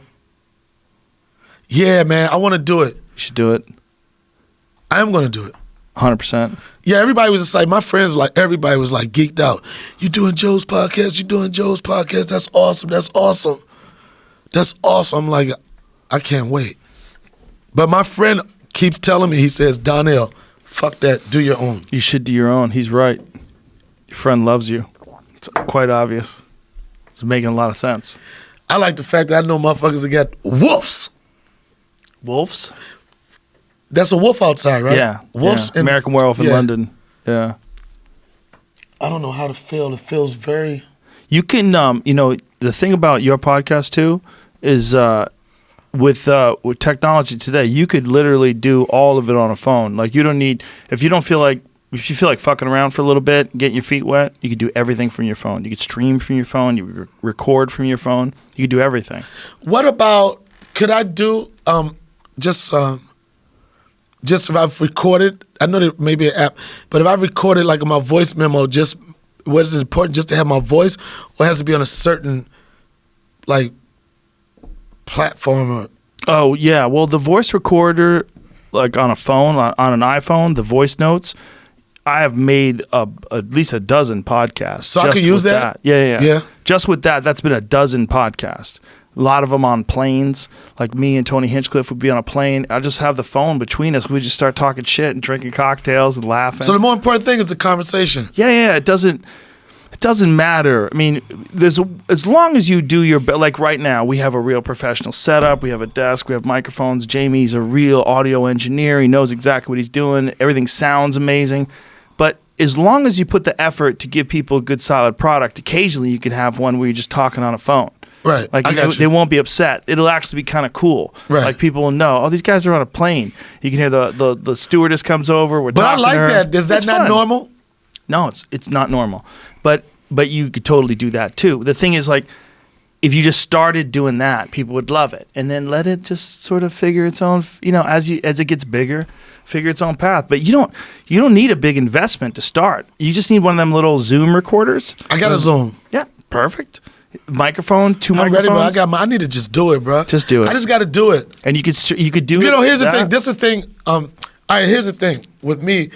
Why I was probably somewhat hesitant. I'm like, man, everybody got a goddamn podcast. Yes, but The butt. if you're with the right network of people, and you're with the right network of people recognize. If you're in the network of people we were talking about, you did Theo's show, you do my show, Right. you'll do Joey Diaz's show. Have you done Joey's show yet? I haven't done Joey's You'll show. do Joey's show. Everybody does everybody's show, and everybody Kevin does. Smith? Yeah, all these guys, funny people. You do their show, and then everybody knows. Oh, okay, and then it's all in the same group of people, and everybody gets a bump. Everybody gets a bump. Everyone. As long as everybody is succeeding and everybody's doing well, and there's more and more podcasts, and if I say, hey, you should see this guy's podcast, you see Can I Donnell's say something podcast. right now, Joe? For all the black people that are listening right now, could you please take a note of what Joe just said for the last minute? Networking, You got to network. all the family, It's everything. and more importantly, everybody gets a bump. Everybody gets a bump. Everybody including gets to me, eat. including me. Everybody who's even the people that are making more money, everything's better for everybody, and it feels better. It feels better when everybody's doing great. Man, I'm telling you, I'm with you 100% on that. And that's like, I'm with you 100% on that. And it's really simple. Yeah, it's really simple. It's hard when you're struggling, because when you're struggling, you feel isolated and you feel alone. And you feel like it's you versus everybody else, but it's really not. And one of the things about comedians is we've had this conversation many times where we try to figure out what the number is. I don't know what the number is, but it might be less than 1,000 on the whole planet. On the whole planet Earth of 7 billion people, there might be 1,000 legit comedians. And I'm probably being real generous when I say that. I'm with you 100%. So if I run into a dude like you or any other real legit comedian, that is a rare human being. There's Right. not a whole lot of us. If we don't stick together, who the fuck will? Nobody. Whose alarm's going off? Dude, you going to sleep? Yeah, no, mine, damn. Oh my God, we're in a dream. No, I Imagine get if we just, that alarm went off and I woke up to pee. I was like, fuck, I was dreaming. wait Yo, till you the got me wanting to do a Epic podcast, son. I'm going to do it. I'd I'm be going like, to this do is it. the epic podcast. Yeah, man. I really believe that. I I'ma do really it. do believe that. But I believe that about all that shit. It's good for everybody. It's good for all of us. It makes sense. That's what I was saying. I was making a point, not being funny, but making a point. And I was like, black folk that are listening right now, listen to the strategy and listen to what he just said. Listen what he just said. It has nothing to do with anything other than community. All the other shit that's in your head in terms of competitiveness is in your own head. When you have that stage, that's your stage. You're there for 15 minutes or 20 minutes, whatever your set is, that's yours. What everybody else does should be fuel. It should inspire you. And we should support each other because there's not many of us. But I'm telling you, bro, and that's I'm with you 100%. But that is one of the troubling factors in a lot of communities. Like the support goes away. Yeah. You know what I mean? Motherfuckers talk. They talk. Everybody talk. But do you know why? I really believe this. Why the There's support goes away? The famine mentality. Famine, what do you mean? Famine. They feel like there's not enough for everybody. Everybody had this feeling for the longest time like there's not enough for everybody. And I think that's a crazy way to think of things. There's more than enough for everybody. There's 300 million people. How many fucking people do you need in your audience? Like you should realize if you really enjoyed doing stand-up, you'd want these people to become fans of stand-up. So you'd want to tell them about all these other comedians. Tell them about Joey Diaz. Tell them about, fill in the blank, Tony Hinchcliffe, whoever it is that you think is hilarious. Tell them. There's a lot out there to see, man. This is a great but motherfuckers, time. I'm telling you, certain communities, they just don't want to. They don't want to tell motherfuckers to be just on their self and themselves so much that they don't want to. help. They don't want to reach out. And it's like, you know what I'm saying? Like the conversation you're having with me right now, it's simple for you because, you know, those are the type of friends and those type of people you deal with. But some people, you know what I mean? I do know what you mean. You know what I mean? They have other fucked up shit. Like, yeah. I look at it like people I hang with, Chappelle and these other guys, like, we are, like, I went around some powerful motherfuckers, but we're friends first and foremost. But everybody don't think like that. Yeah. It's a tough one.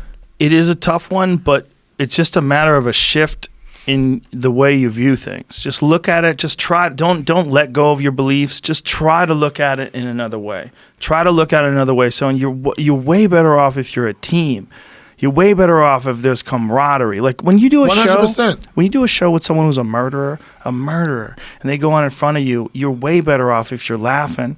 When you go on that stage, you're way better off if you're loose, like you just had a good time. But if you're tense, like I told you I bombed with Jim Brewer, I was backstage freaking out. I was like, God damn, I got to follow this. How the fuck am I going to follow this? But you was younger then. I was way younger, but I was like gonna eat shit. I knew But I was another gonna thing, eat Joe, shit. it probably wasn't, and it was it's hard to get away from whatever your first experience is going to be. You know what I'm saying? It's probably your first experience. It happened like that. Like a real bomb. Like I couldn't do shit about it. Yeah, like I was supposed to do 45 minutes. I got off stage at 35. But you went back in the gym. I did. I had to. Yeah, but the thing is, like, Jim and I have always been friends, and I've been friends with a lot of people that made me eat shit going on after them. It didn't matter. The thing about it is that, like, and I even after all these years, I feel genuinely honored to be a part of this group of people. Yeah. Because we do something that is my favorite thing to watch. That's a group of people, but like you say, it's like a limited circle of like. Yeah. There's no other way to say it, but real motherfuckers. Yeah. It's a small circle. It's some okay motherfuckers. Right. It's some motherfuckers like you like. Somebody say somebody's name, and you like this. Okay. And they like no. You like I heard you right. You like I heard you. But this is the real folks, and like you say, they gotta stay united. I tell you, a couple weeks ago, when I was with Dave, and he said. He said, comedians, it's time to grab our balls because now more than ever, we're the only people that we have to talk about what's fucked up in the world. Yes. We have to. We can't keep it to ourselves. No. It's not fair to nobody. It's too confusing right now because it's too dangerous to have any controversial ideas. People are getting in trouble for left, When you don't have no balls, though. Yeah. When you own it, you own it. Yep. You own it. If you own it, you own it. Yeah, you Charlie Everybody Sheen don't do that it. shit. You know? And then normally, I'm telling you, if you have a good heart, people know your character. If you own it, they know what you meant to say. They know. Exactly. Come on, man. Really? Yeah. You know? Yeah. If you own it. If you own it. Someone was asking me, why do you think Charlie Sheen never got Me Too'd? I was like, what are you gonna do to him? He hasn't already done to himself. The guy was on ABC Good Morning America talking about smoking because rocks. you know why they know. You know why they didn't nobody Me Too'd him because they didn't want him to have another show. Ah, right. Yo, think about it. Yeah. If he would have got Me Too'd, he'd have been in the headlines and he would have found a show somewhere. Let's talk about that. Like collectively, there was a period of time where Hollywood lost their fucking mind, and they were giving out these deals where if you got a certain amount of episodes, they signed you up for 100 episodes. And that's what happened with Anger Management, Charlie Sheen's show. Charlie Sheen made more money off that show than he did even off 3.5 Men. But people don't know that. People don't know that. He knows that. He's the only one that needs to know. Yeah, he's the only one. But it's a crazy story. They used to sign shows. TV's $200 million Charlie Sheen experiment. They used to sign these shows, and they would sign these shows in the anticipation of it being a huge success. Right. So they did that with him. They did it with George Lopez. And they gave him the money up front? Shows. They give you a certain percentage. You know, Right. It's like, I don't know how it's structured, but apparently the point is that they sign up for a giant number of shows. Not 13, not 22. They sign you up for a giant number of shows. And by doing that, somehow or another, they right after Charlie Sheen had his whole scandal leaving 2.5 Men, he went on to make way more money than ever before. That's crazy. He's got a crazy career, man. Legit movie star, gigantic TV star. Also talks about smoking a lot of crack. Right? Was it crack he was talking about or coke? What was he saying? I think crack. Doing drugs. Yeah, I don't think I've ever had a crack conversation with anybody. I don't think so either. There's no crack advocates. There's no people. You like this weed advocates. Nobody's like, yo, last night was a little weird. You know what I mean? Like, yo, I had too many. You can't say you got too many beers, too many glasses of wine. I had too many crack rocks. Come on, man. Yeah, there's a certain darkness to giving into that glass dick. Once you start going down that road, you know you've made a choice. You know, there's no critical thinking involved there. That's debauchery. That's the happiness you chose. Everybody chooses different happinesses. I had a friend who did a lot of crack back in New York. It was weird. He would have to drink like 40 ounces of malt liquor to try to calm down because he'd be just so jacked up from the crack. I had a crackhead friend, and I was like, and I gave him so many opportunities just to be cool, and he gave me a crackhead experience once. It was over some McDonald's, bro. We was waiting for McDonald's, and then we gave him the money. They was like, what happened? I was like, oh, man. We were like, we know you're a crackhead, but don't crackhead us. You know what I'm saying? Go outside of our community, but like here, don't do that, bro. Yeah, my friend was brilliant too. Brilliant guy, but he had just like mental problems, and he just needed to get high all the time. He never wanted to be. It was his escape? Yeah. He never wanted to be alone with his thoughts. That's a tough one for a lot of people. It was a real one for him because he was brilliant. He's a brilliant guy, but he was also homeless half the time I knew him. You know, it was a lot going on, man, with him. A lot going on, but Nobody could help him? No, he was too stubborn. He wouldn't listen.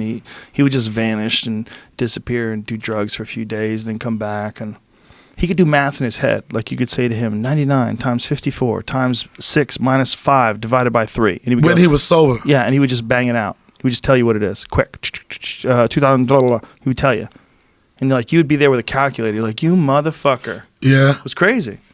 But he couldn't manage his own brain to the point where he could stay away from hard drugs, and eventually died of an overdose. Yep, that's usually the end of that one. That's how it goes. That's usually how that one goes, bro. Yeah. It's not too many. Yeah, it's like this. Ooh. Yeah, like not too many motherfuckers come back from that. They don't come back from the needle. Nope. They don't come back from none of that shit. It's hard. I mean, it is possible, but you need some help. Yeah. That's one of the reasons why that 12-step shit works. We really give in to God or the higher power. It's like you're gonna have to somehow or another think there's something more important than what you're doing. Otherwise, you're never gonna stop this shit. Yeah, but those people become like big sex addicts and shit too. Coffee like, and cigarettes. Like motherfuckers, anybody you know that used to be a heroin addict, they want to fuck everything. All the time. They want coffee, son. Right? They want coffee and some ass, son.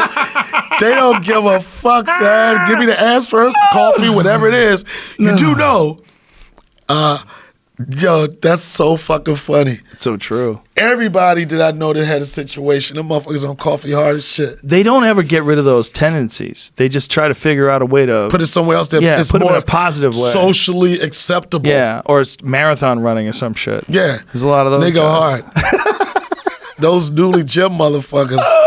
This could go on and on. Donnell, I think we birthed a new podcast today. Yo, you know what I just did? And I know there's a reason why I'm here. There's a reason why I bumped into you in the show.